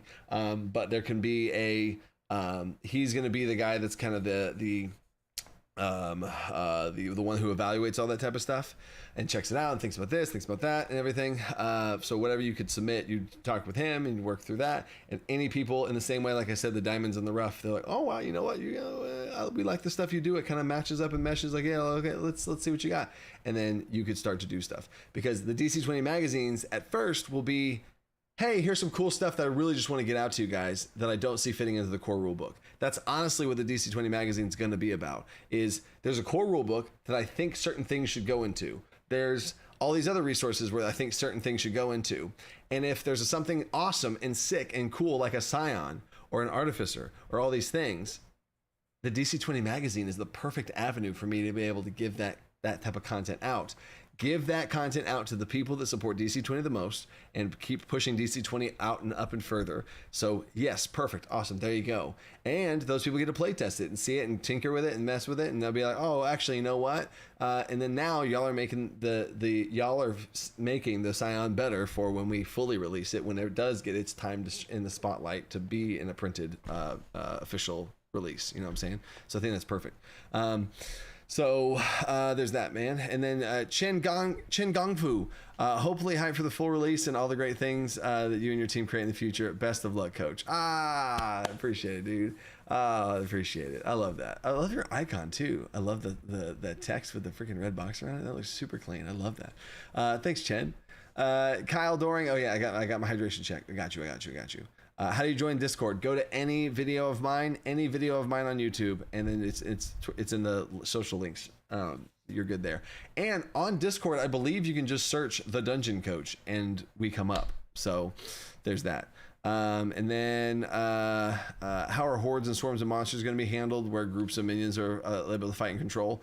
There's a couple of ways that we've done that before, where a group will have a certain amount of hit points, and once that amount of the swarm's hit points gets the bloodied, its attack modifier gets cut in half or drops, or they add a condition to the, certain bad things start to happen to the swarm as it gets lower in health, representing there being less of the swarm, right? But that's just a little 2-second quick tip there. What do the D10 and D12 in the dice set get used for? So Richard, so far, the D10 and 12, the Bard's help dice will scale up to a D10. And possibly a D12 at higher levels. The Hunter's Mark situation in some ways will increase to D10. It opens up that type of thing. Certain talents and other things like that, I'm sure, will also be involved in that way. And the dice themselves are just, all the D4 through 12 all lend themselves to be able to be added in different ways, in unique ways based on class or subclass stuff. Sure. But the D10 and 12 aren't going to have like a specific, this D10s are used for this, D12s are used for that. You know what I'm saying? D8s are used for the help dice for math reasons, right? Because half of a D8 or D8 on average is a 4.5, and that mathematically fits the bill. There's also help challenges. I've done help challenges before where actually I don't know if I've ever showcased a help challenge. Y'all have seen me do a help challenge. If I have videos on patrons get to see my games that I play with my home group, and we did a help challenge and I explained it there. But yeah, interesting. Oh, hold up. Tamarayuki? Tamara-uriki. What's up? Appreciate the super chat. I want to translate into my native language in Inzi Maori. That's so cool. But I also want to give back to DC20/coach, not for profit, but to revitalize our language via TTT using DC20. Keen to explore a license for nonprofit translations. Yeah, I mean, and honestly, like that might be the way we do it. You know, that might be a good way to handle that. So that's honestly a cool idea there. Maybe the middle ground is a hybrid approach where I license out a thing to be able to then translate it, and then there's that, right? And then that can fund us to be able to eventually do it officially. Although that makes me nervous in all that way as far as how that would work, but that is a potential. That's a great brainstorm idea there. So love that. And then rare super chat. I would love to reach out and see if I can join the team. I think we are linked up on homebrew/game mechanic ideas. Yeah. That's just going to be a Discord thing. And as far as the development team, I'm ultimately not looking to really add to it right now, especially right now.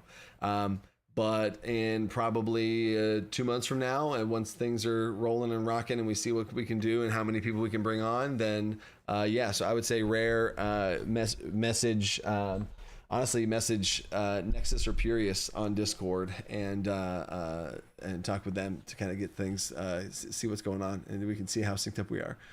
Sing and Smash. How many one-shots, monsters, and items are originally planned for the PDFs? Super excited to hit the stretch goals. So how many one-shots, monsters, and items are originally planned for the PDFs? Okay, so then that leads us to the stretch goal, because the next stretch goal. See, Sing and Smash. I guess Sing and Smash is gonna give a little bit of a spoiler, but it's not that big. That's not that crazy of a spoiler.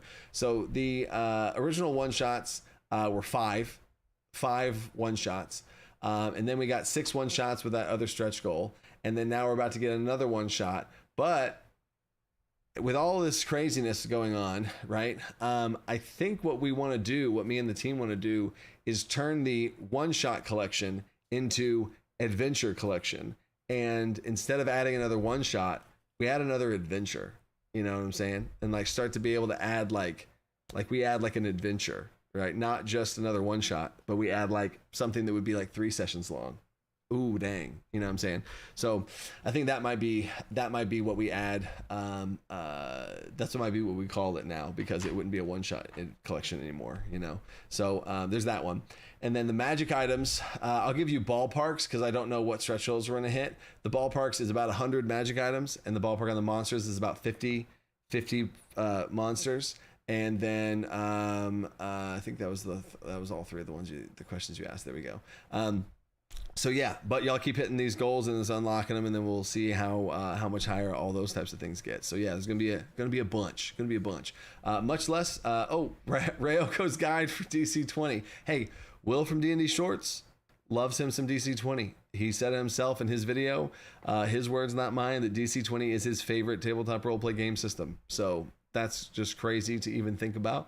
But yeah, so we'll see about that. No guarantees there. You have to ask him that one. I may have missed it already. Still catching up on the Patreon videos. Do you have a timeline or anticipated date of when you'll start publicly testing once the beta is released? Publicly play testing. Timeline or anticipated date when you will start public play testing once the beta is released. So public play testing happening right now. I released the rules on Kickstarter. So I mean, if you want to play the game, it's right here. Free. Bang. boom, boom, boom. You know, so I mean, the public playtests are free right now. That is levels 1 and 2 of the game. That is the full blown game essentially right now. And then once the beta releases, then the beta is the beta, and people get access to the early content, and they'll be playtesting that. 9,000 plus people will be playtesting that, so that's plenty of people as far as a playtest is concerned. That's way more than most any game ever gets ever. So we will have the largest amount of playtesters as far as that's concerned. And then so that will happen, and then 9.6. Oh wow, we're less than 2,800 away. That's crazy. Oh man, that's wild. I might just pass out as soon as it happens. As soon as it happens, I might just like run out of life energy and just drop, right? Balloons fall from the ceiling. Balloons fall from the ceiling. No, I still have, you know what? Hold up. Let me get down here. You know, I got this. I'm going to get this. Oh, my chair. Chair stream. All right, I got this right here. So I have this pile of confetti. So when we hit 1 million, I'll throw it up in the air. But I just now realized I got it too soon. So I'm going to put it in my shirt. I'm going to scoop it like a little kangaroo. All right, there we go.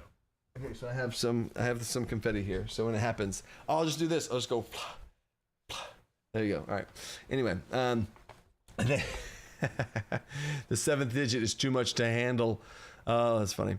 And then the missing discussion public. Oh yeah. So then the beta people will have the playtest, and then they'll be playing it, and then we'll get feedback from all the people that have purchased it, and then eventually they'll get the full game, and then that's it. So it's already a smooth progression.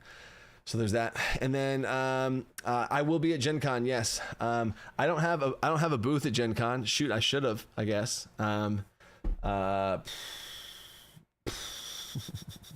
don't have a booth at Gen Con. I might have to get a booth next year. So there's that.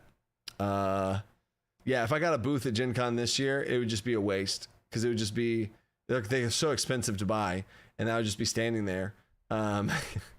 So the better version of that is I'm going to Gen Con. I'm going to find a cool spot to kind of sit, and I'm going to take a picture and be like, hey, I'm here at this spot for the next like hour or two. Let's, have meet up. So yeah, we'll see it from there. So yeah. And then, will the beta go higher than level 2? Yeah. Oh yeah. 0.9 will take us up to level 4. 0.10 will hopefully take us to level 5.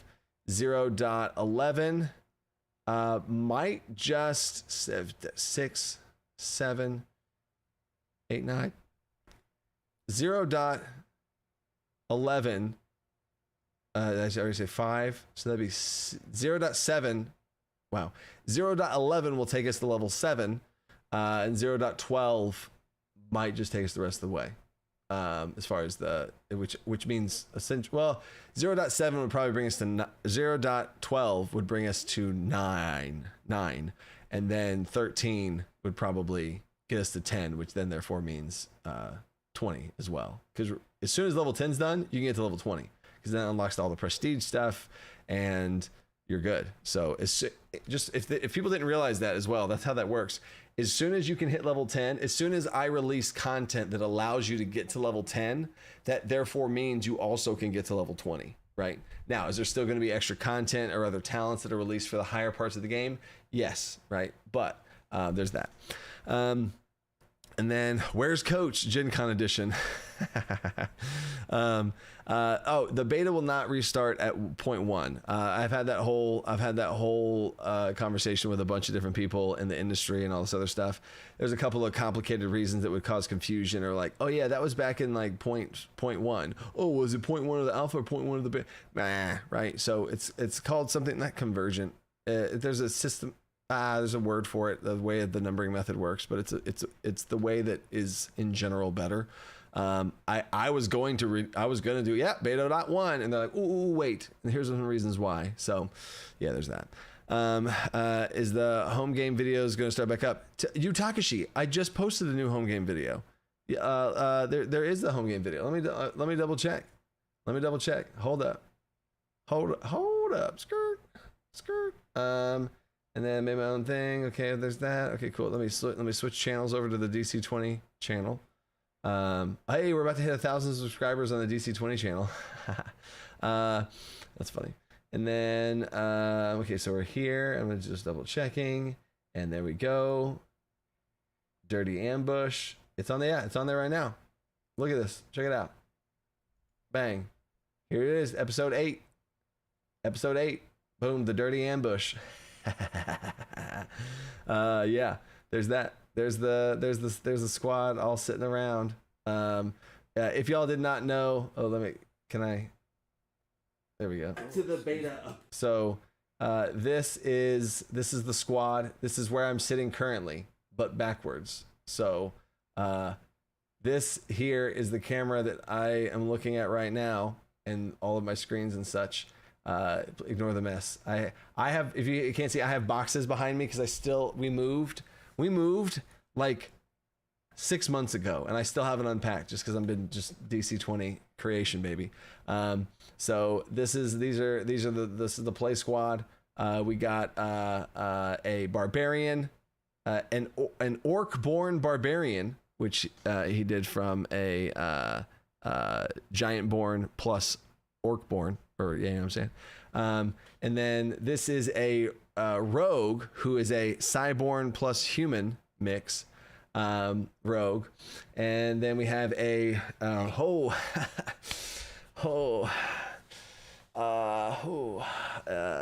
Shadowborn sorcerer here, and then we have a interesting, which is going to be there's going to be a name for this one, but it's a human plus dwarf, giant-born plus dwarf monk grappler guy here. So yes, and this is like a shadow sorcerer, sneaky stealth rogue, and a big huge two-handed sword barbarian. That's what we got. That's the little squad there. It's a little squad, right? So there's that. And then your live play. Yeah, let's go.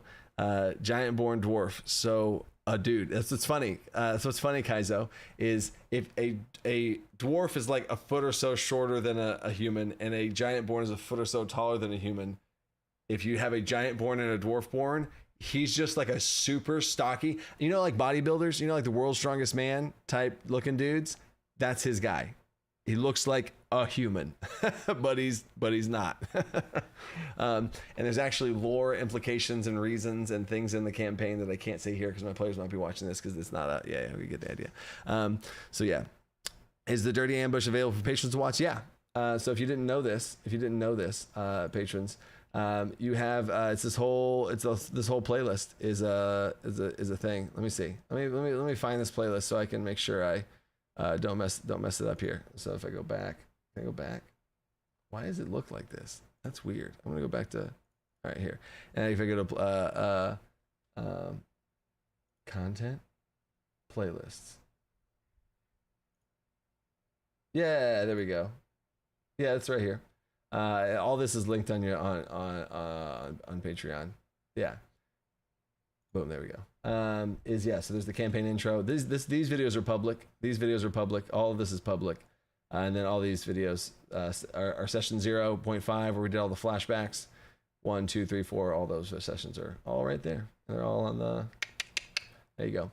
So, wow, 1,900 away from the Kickstarter. That's crazy.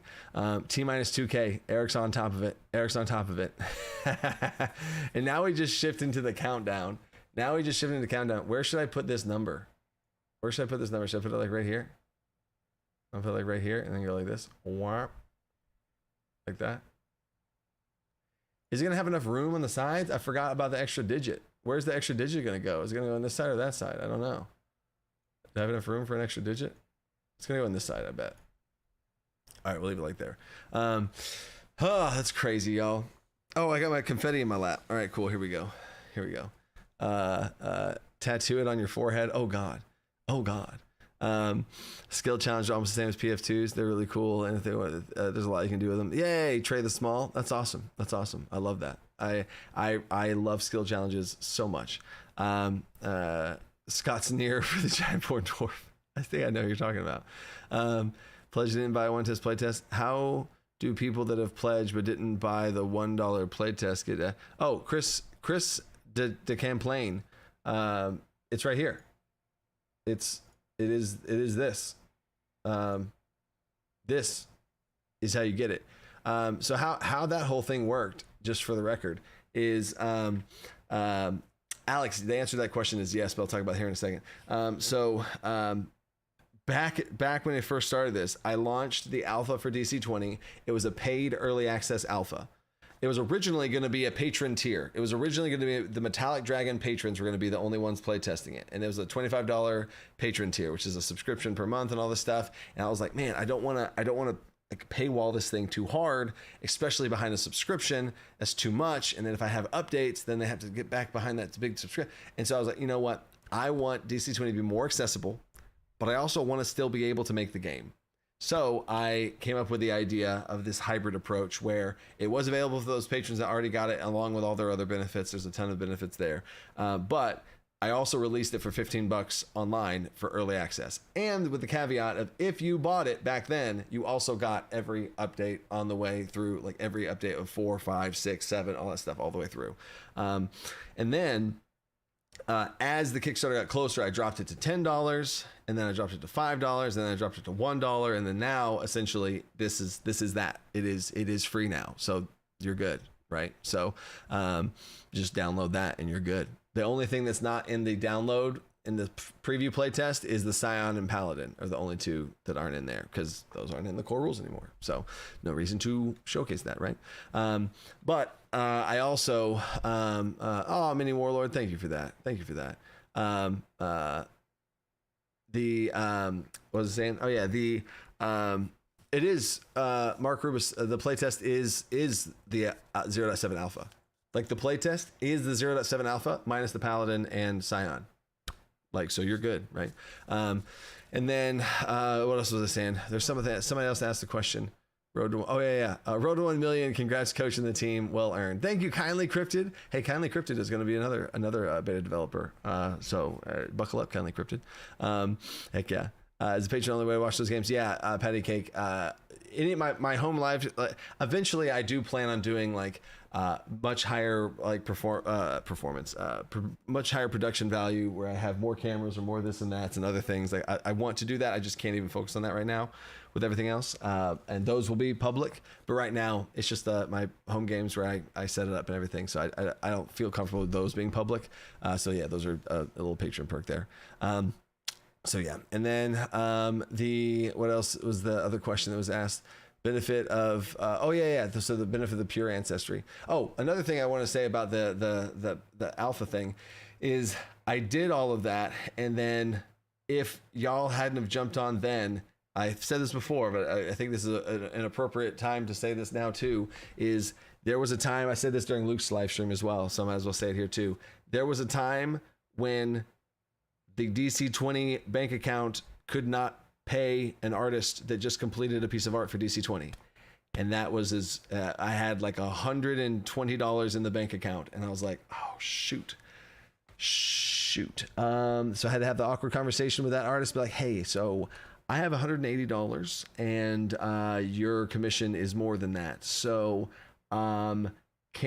I went to DM's Guild that I hadn't gone to in years to try and transfer money that wasn't there over. I went to Teespring back when I used to be on Teespring and tried to so I was like trying to scrape and then I was like, and they were super cool with it, and they're like, no, it's fine, just whenever you get it. I was like, okay, sorry. And then the end of the month came, and then the Patreon stuff kicked in. I was okay, so then sorry about that. And then so we were literally at rock bottom, teetering on, still doing it. Oh my God.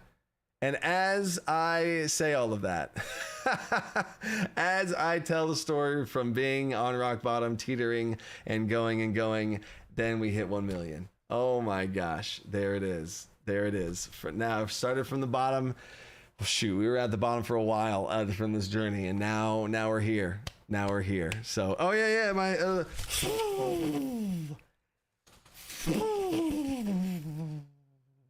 Let's go. Hold up. I gotta check on the what. Babe. We get it, babe.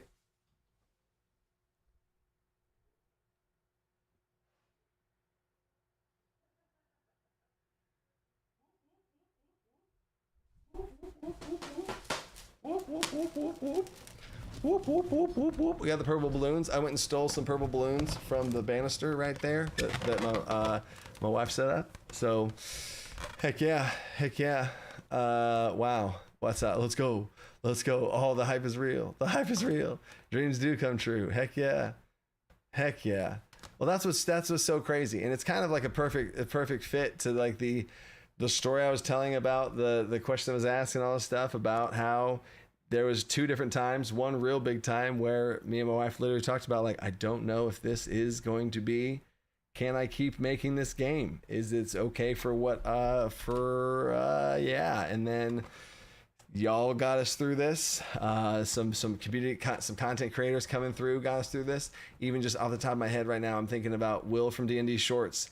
He did a video during this super slump time, because there's a lot of stuff that goes into Kickstarter beforehand of all these things. And Will from D&D Shorts made a video, if y'all remember this, and he said, he was talking about Daggerheart. He's like, but DC20, I think, is the evolution of blah, blah, blah. And I was like, what? I had no idea he was going to do that at all. And then there was a massive spike on that day, and that got us through some stuff that I don't even know if he knows about.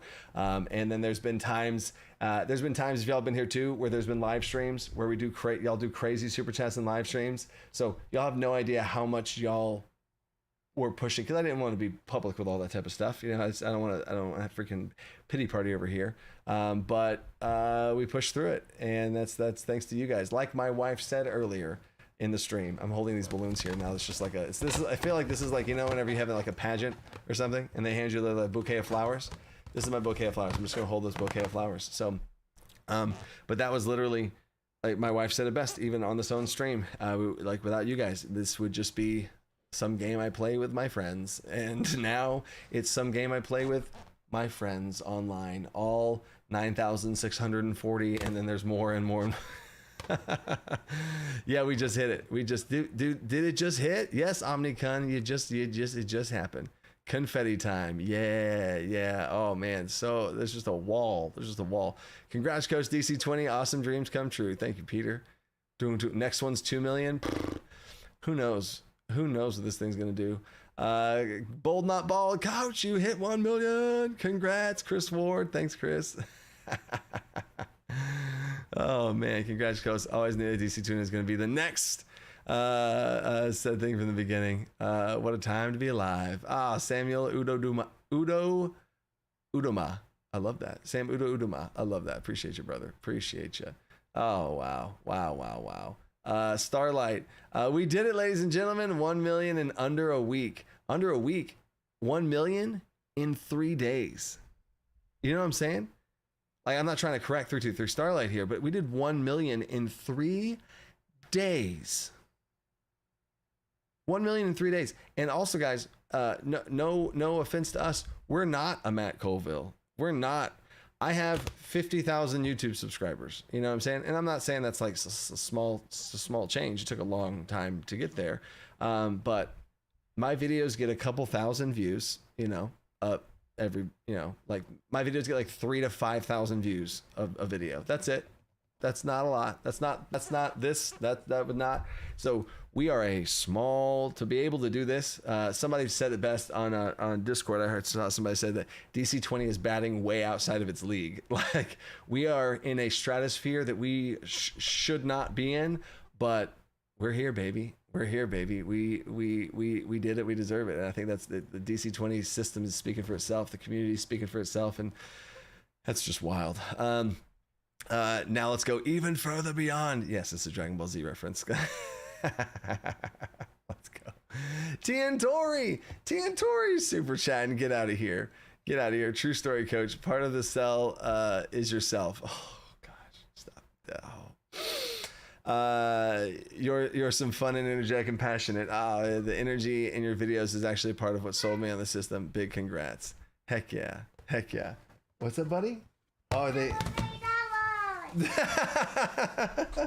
Yeah. Hey, come here, guys. What'd you say? Come here, buddy. Come here. You want to say it? You want to say it up here, Carter? What? He's under the. You want to say it? Happy what? $1 That is. Carter, you just bonked your head under my desk. You just bonked it again. Are you okay, bud? There we go. I want that. Oh, you want your backhoe? I'll get you your backhoe, buddy. I'll get your backhoe. Say $1 million one more time. $1 million. Oh, that was a really good one that time. Yeah. $1 million. All right, Carter, you say it again. Yeah. You can't say $1 million. Thanks, boys. Oh, you want your backhoe? Okay, here. There you go. You get your backhoe. Here's your broken backhoe. There you go. And you want the scoop? You want the scoop? Here you go, scoop. There you go. Love you, bud.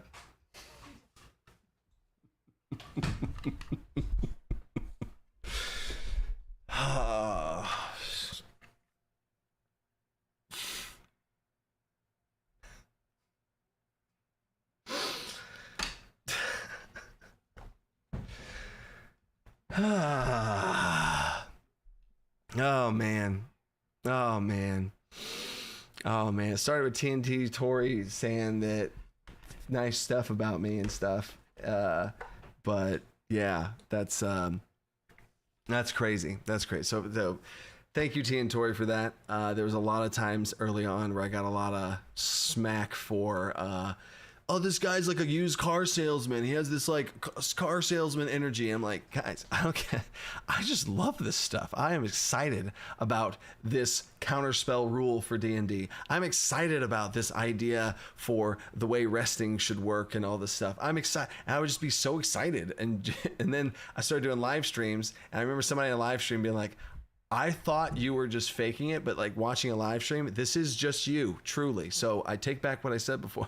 So this is just me. I also get like this when I play One Night Ultimate Werewolf. Before I started doing YouTube, I loved One Night Ultimate Werewolf, if y'all know what that is. Explaining the game, and I would be animated as a teacher. You can ask any of my students when I'm explaining things and using my hands and animations and stuff like that. When I was explaining how to coach pole vaulting and like doing things and using analogies, like I'm just a hyper energetic person. So get me talking about a TTRPG game, get me talking about DC20. How can you not be excited? So yeah, and then yeah, so T and Tori started off, and then my kids come in, and yeah, that's crazy.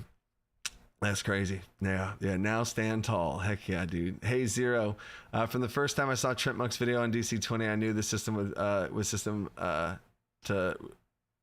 be the system to preserve. Congrats, coach. Here's much more success. Thanks, Hayes.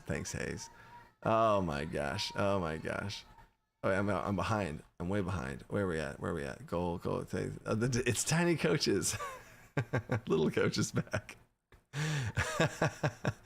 DC12 represent. Thanks, Frankie. Frankie Draw is one of the artists of DC20. He's the one that drew the cover for that one shot. Caleb Fascant. I want to be like you when I grow up. Caleb, get out of here. That is gonna be.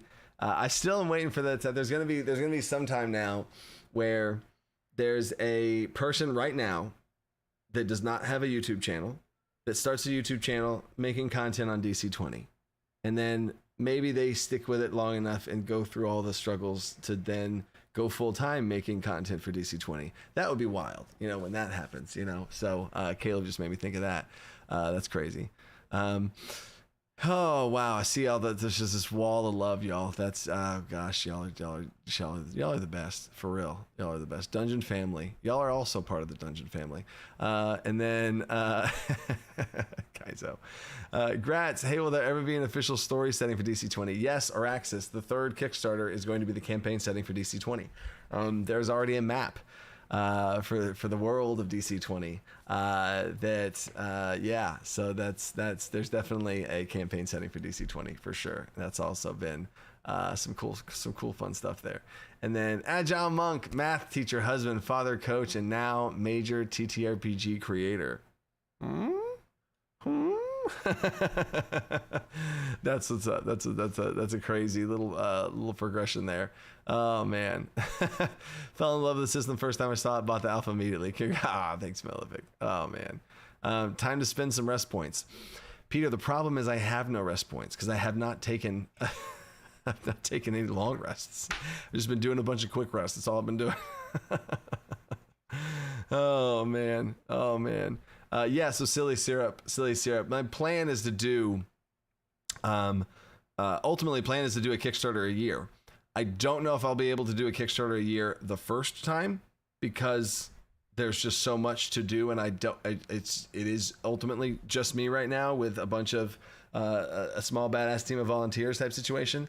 And then this Kickstarter will probably, it will scale us up to be a force. Oh baby, we're not messing around, you know what I'm saying? We're getting this, we're getting that, we're doing this, we're doing that. You know, we have the means now that we didn't before. And that's also a props to all of the stuff I'm saying about whenever we had that's also props to my team, because if my team didn't see a vision of what's there to come and them get paid at times next to nothing, and then at some point just be volunteers and be like, no, I just want to help out, or this, all these different, the full spectrum across of me just trying to do the best I can, and they know that, and I'm like, all right, cool, here's what we can do, and we agree upon something that feels fair, and then yeah, okay, cool, we'll do that. And then if I didn't have those people that saw something in this, then we would not be here either. So it is you guys, like I've shouted you guys out. It is that woman out there that I've shouted her out. It is my team that would not be able to be here without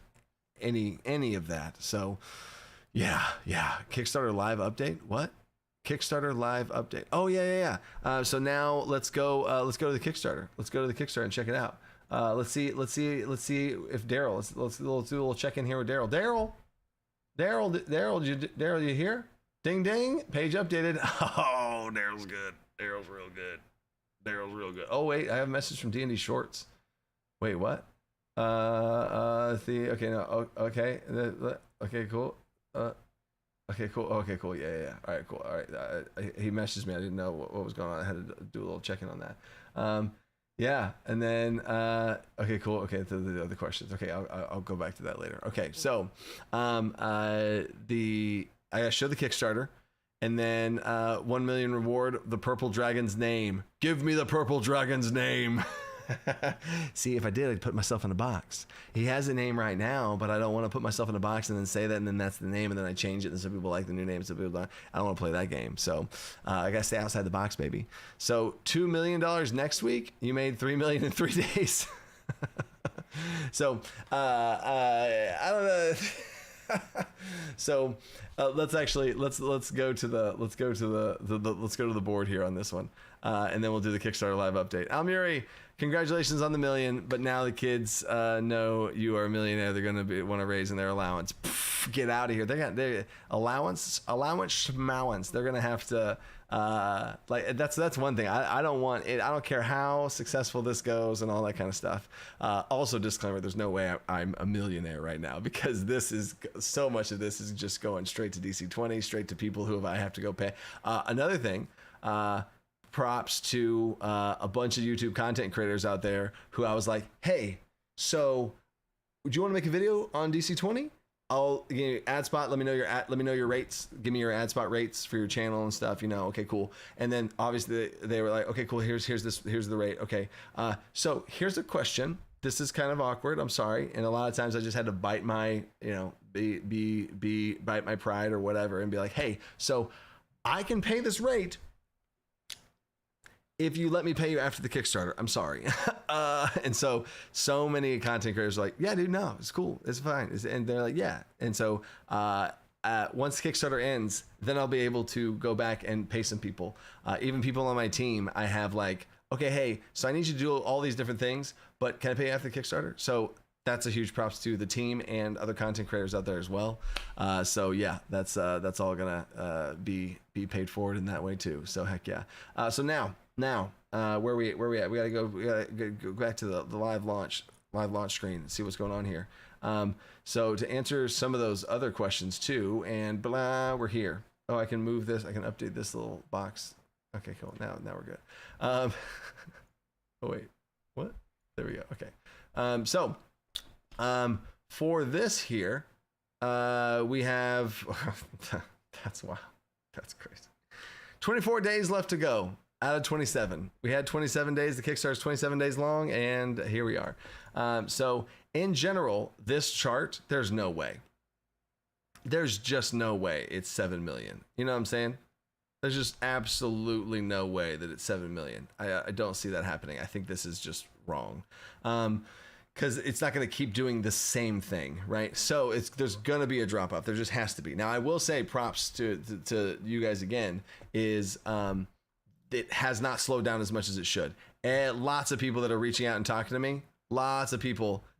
Oh yeah, a huge chunk goes to Kickstarter, a huge chunk goes to Backer Kit, all these other things, right?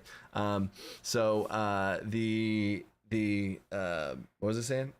Oh yeah. So a lot of people that have been reaching out are like, dude, it's not slowing down. Like usually after the first day or two, it starts to slow down, but it's just not slowing down. It's just not slowing down. You know what I'm saying? So that's been absolutely crazy. Absolutely crazy. And so now to showcase the stretch goal situation. Boom. Y'all have unlocked all of these. Bang, bang, Spellblade, PDF collection, cheat sheet, PC and Game Master cheat sheets for the players and Game Masters, like a Dungeon Master screen cheat sheets to be able to kind of reference stuff and put it on the back of your Dungeon Master screens. Players, a little handout so you can give your brand new players, here you go. And it's a little cheat sheet. Love it. It's going to be super nice. There's gonna be a cheat sheet for marshals, a cheat sheet for spellcat, it's gonna be like a good cheat sheet, you know, not just something I'm like, grab these, you know, it's gonna be good. A super helpful resource.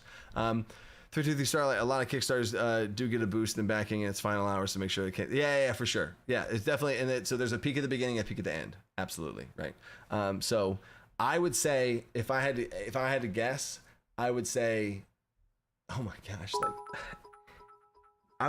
There's no way we do 2. I feel like it's going to be like 1.7. You know what I'm saying? If I had to just guess. But y'all have continuously proved me wrong. So there's that. So then now we have this. Ooh, I'll save that for a second. So 1 million stretch goal. Bada bing, bada boom.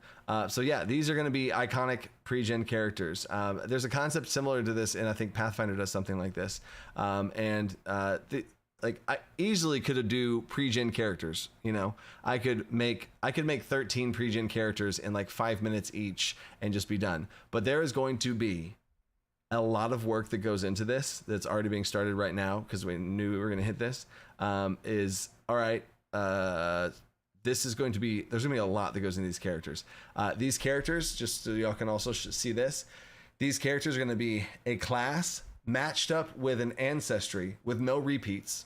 You know what I'm saying? So there's going to be like a let's just stereotypically say gnome wizard, right? So once the wizard's off the table, the gnome's also off the table. Like once we do wizard gnome, the gnome's off the table, and now there's going to be, and so every class is going to be paired up with an ancestry so that there's a cool iconic character for every class, every ancestry. Ooh, right? So that's gonna be super cool to kind of see that and see what those pairings are, what all that is, and then mixed ancestry. Oh, you know what? There was a chat on. Oh, here, remind me later. There was a chat on ancestry mixing, pure perks. There was a super chat I missed from all the craziness that I'm going to go back and answer about ancestries. So I will remember that. I wrote it down right there. So this is going to be, it's an interesting thought about if I want to do like blended mixes of the two. I don't think that I am. In fact, I know that I am not. I know that I'm not going to do that. I don't think I want to do mixed ancestries for these pre-gen characters because the whole concept is to keep it simple. If you were to make a character, these are the default traits of an elf, and this is the class. Bang. This is the default traits of this, and this is the class. Bang. Now, if you want to take that pre-gen and swap out some stuff, of course you can. But I want to keep things simple, and I want it to be simple like that because that's the intent of what that is, right? So then there's that. And then we're going to make 13 classes of that thing, and we're going to build out character sheets for them. We're also going to make cool, unique choices with what their prime modifier is. Is it going to be a might wizard? Is it going to be a intelligence fighter? Is it, you know what I'm saying? And we see when we showcase DC20 in that way as well, right? And then Yu Takashi. It's not going to be the characters in the art. You know what I'm saying? That would be, in my opinion, a cop out for $1 million stretch goal. This is going to be a blank slate. Like, this is $1 million stretch goal, y'all. I saw some people in the Kickstarter comments that were like, "Oh, that's like a lame stretch goal." So, you know, I mean, to each their own. And I think this excites me so much. I think it's so cool. I think it's a cool, iconic $1 million stretch goal of. These are 13 iconic characters. Iconic characters.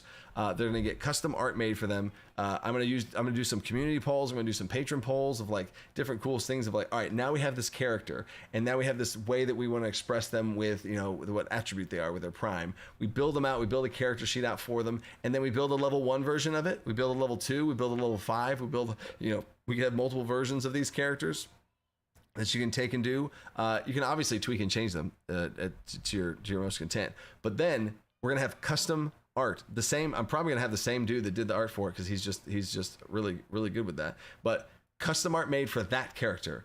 Little backstory secret nuggets in there, little Easter eggs maybe in the art for them. Make tokens for them so y'all can take them, go and play with them and give out token pack. Like, it's gonna be a full blown thing. So I'm not slouching on this one. I could easily just be like, oh yeah, I'll just take the art for this and make them that and make it that, and then cool. And I could knock out the entire stretch goal in 2 days, but heck no. We are doing from scratch, ground up. Let's do some pairings. I'm going to make a spreadsheet of every class in the game and every ancestry in the game, and let's see who gets what, and let's like freaking, it's going to be super awesome. I cannot wait to do this. I'm so excited for this stretch goal. Sorry, there's my little thing on that. And then the next stretch goal is 1.3. 1.3 is another expansion to this, which adds another one-shot, and I'll say this right now, this turns it into the one-shot adventures. Adventure collection. So I'm going to have Daryl redo the art here, but this is now going to be upgraded to a adventure collection.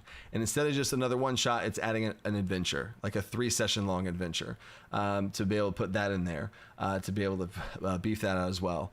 5 more monsters instead of 3 for this one, 10 more monsters in the monster collection, and 15 more magic items. Just continuing to buff that out for that. And then the new one here is Starter Adventure expansion. So this is the Starter Adventure. We talked about this is Curse of Wolf's Peak. Curse of Wolf's Peak is the Starter Adventure for DC20. Like, it is Lost Mines of Phandelver. Starter Adventure is Curse of Wolf's Peak. It is the Starter Adventure for DC20. Zipperon Disney is writing it. It's going to have a ton of love poured into it. This stretch goal would just absolutely take it to the next level. It's going to, we'd have so much more resources for custom maps, custom art inside the thing, and that may or may not turn into be a printed book. That you see that, tokens for it, more art that we can pour into the book. It's gonna GM storyboards, it's gonna be modular. Is another thing, which I could go on a whole rant about this Starter Adventure that I might do in a DC20 live stream at some point. But there you go. There you go. That is the deal. Wow. Let me make this smaller now. Okay. All right. This it's too much. There we go. That's better. Okay, cool. There we go. Now 7 digits now. Jesus. And then I'll also say this. Luke Scarf has a question. So all of these things that are being made, I want to turn into the future books of the game. You know what I'm saying? Like, I want these things. Like, I need to get y'all stuff right now. Like, this the problem I'm in. when launching your own tabletop roleplay game is y'all need so much stuff, but I literally, there's no way I could have been like, all right, DC20 Kickstarter, 3 books. You know, I wouldn't have made it through the finish line. Like we were already, like I said, teetering at, there's no way I would have made it. So I think the best way to do that is launch the core rules. It's a printed book, bang. And then give you guys a bunch of PDFs to be able to scratch the itch and like, you're good to play. You're good to go. And then the second Kickstarter is going to be 2 books. The second Kickstarter, I'm going to try and do this.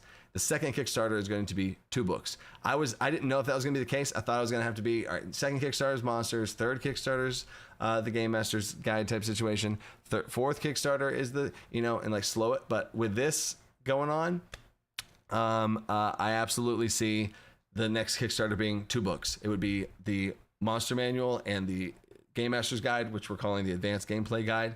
That is going to be 2 books, and it's going to take some of this content y'all are seeing now, take it, expand with it, run with it, add to it, pause it, and after y'all are gonna be playing with these monsters, you're gonna be playing all this type of stuff. There's gonna be all these different monsters gonna be out there in the world. People are gonna be using them and stuff, and then we're gonna polish them off, add more art so that every single monster gets an art. Like that's my goal for when we do the printed book. Like when we do the printed book for the monster manual, every single 100% of the monsters gets a piece of art, and then we fill out that whole thing, and then we have the magic items to put into the Game Master's Guide, and then we have you know what I'm saying?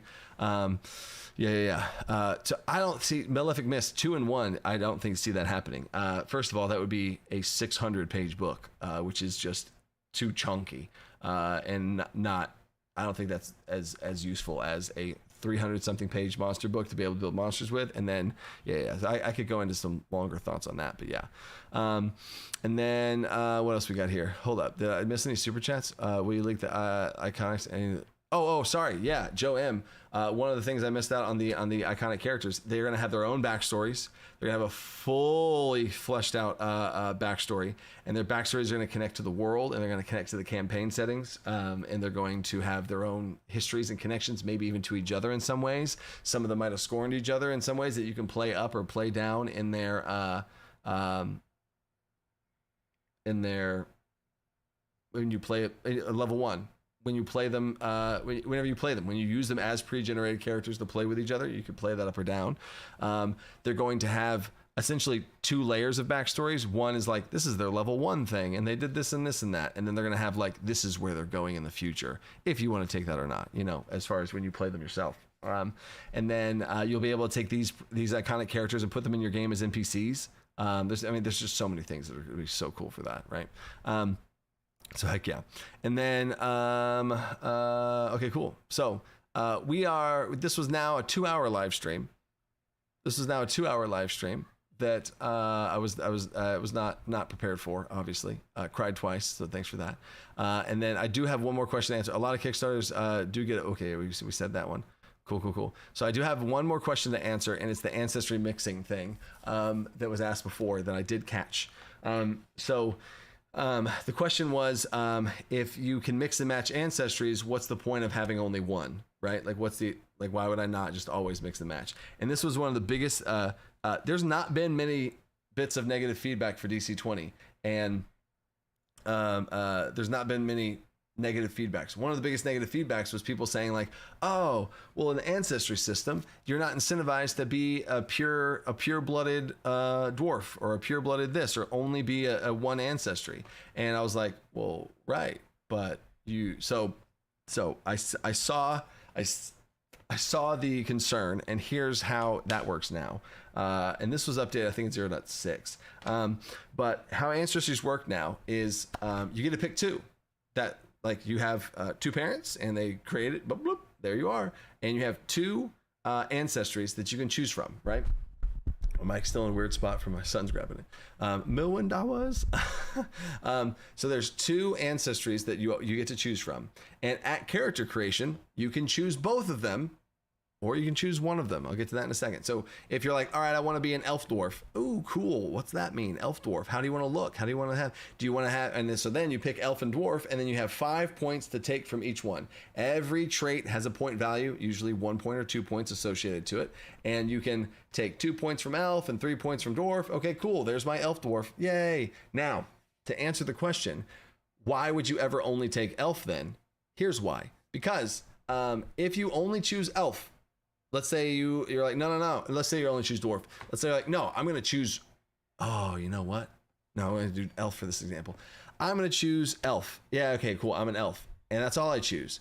And you forfeit the other one, right? Okay, well, that feels bad. You don't forfeit it. Watch.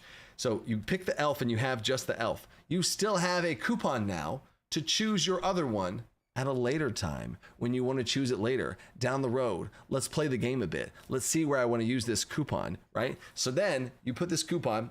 Here we go. I'm going to use the action tracker as a coupon. You have a coupon now for a pick your other. What's your other ancestry? Ooh, I picked elf. And elf only. I'm just an elf. I'm a pure-blooded elf. That's cool. I'm gonna have this coupon right here. Okay, so I have this coupon. Don't forget about it. I'm level 1 elf. I'm a level 2 elf. Oh, I still have it.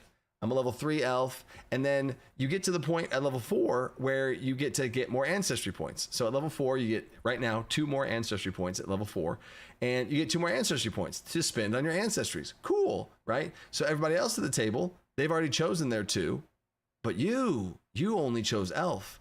And now you have a coupon.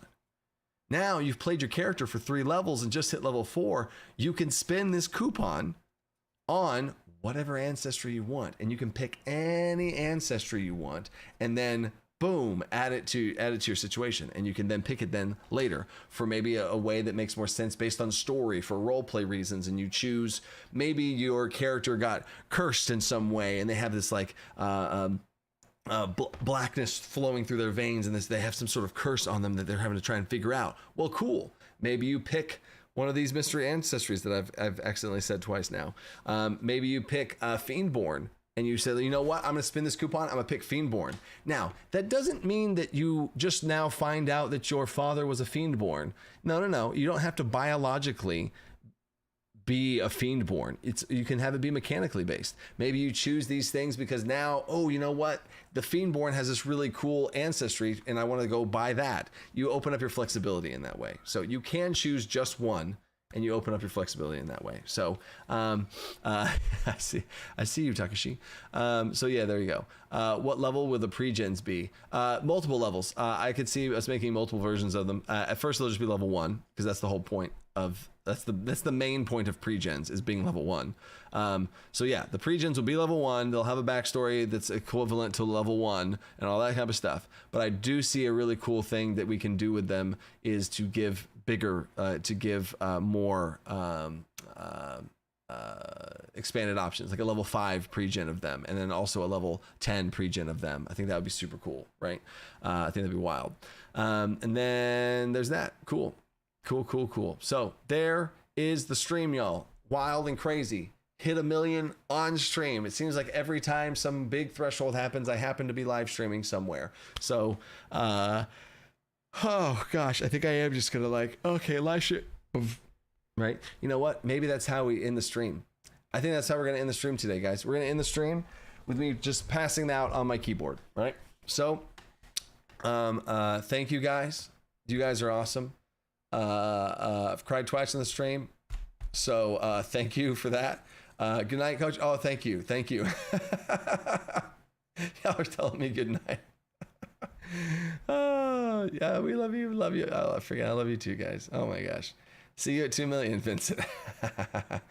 Oh my gosh, make it a hat trick. Love you, man. Love you, Kylie. Love you, guys. Oh gosh, so much god dang love, y'all. Oh my goodness. All right, so we are gonna end the stream with a bang, and that bang is my head hitting the keyboard. So until next live stream, stay creative. I did the hand timing wrong. Okay, here we go. Stay creative and think outside the box. Peace.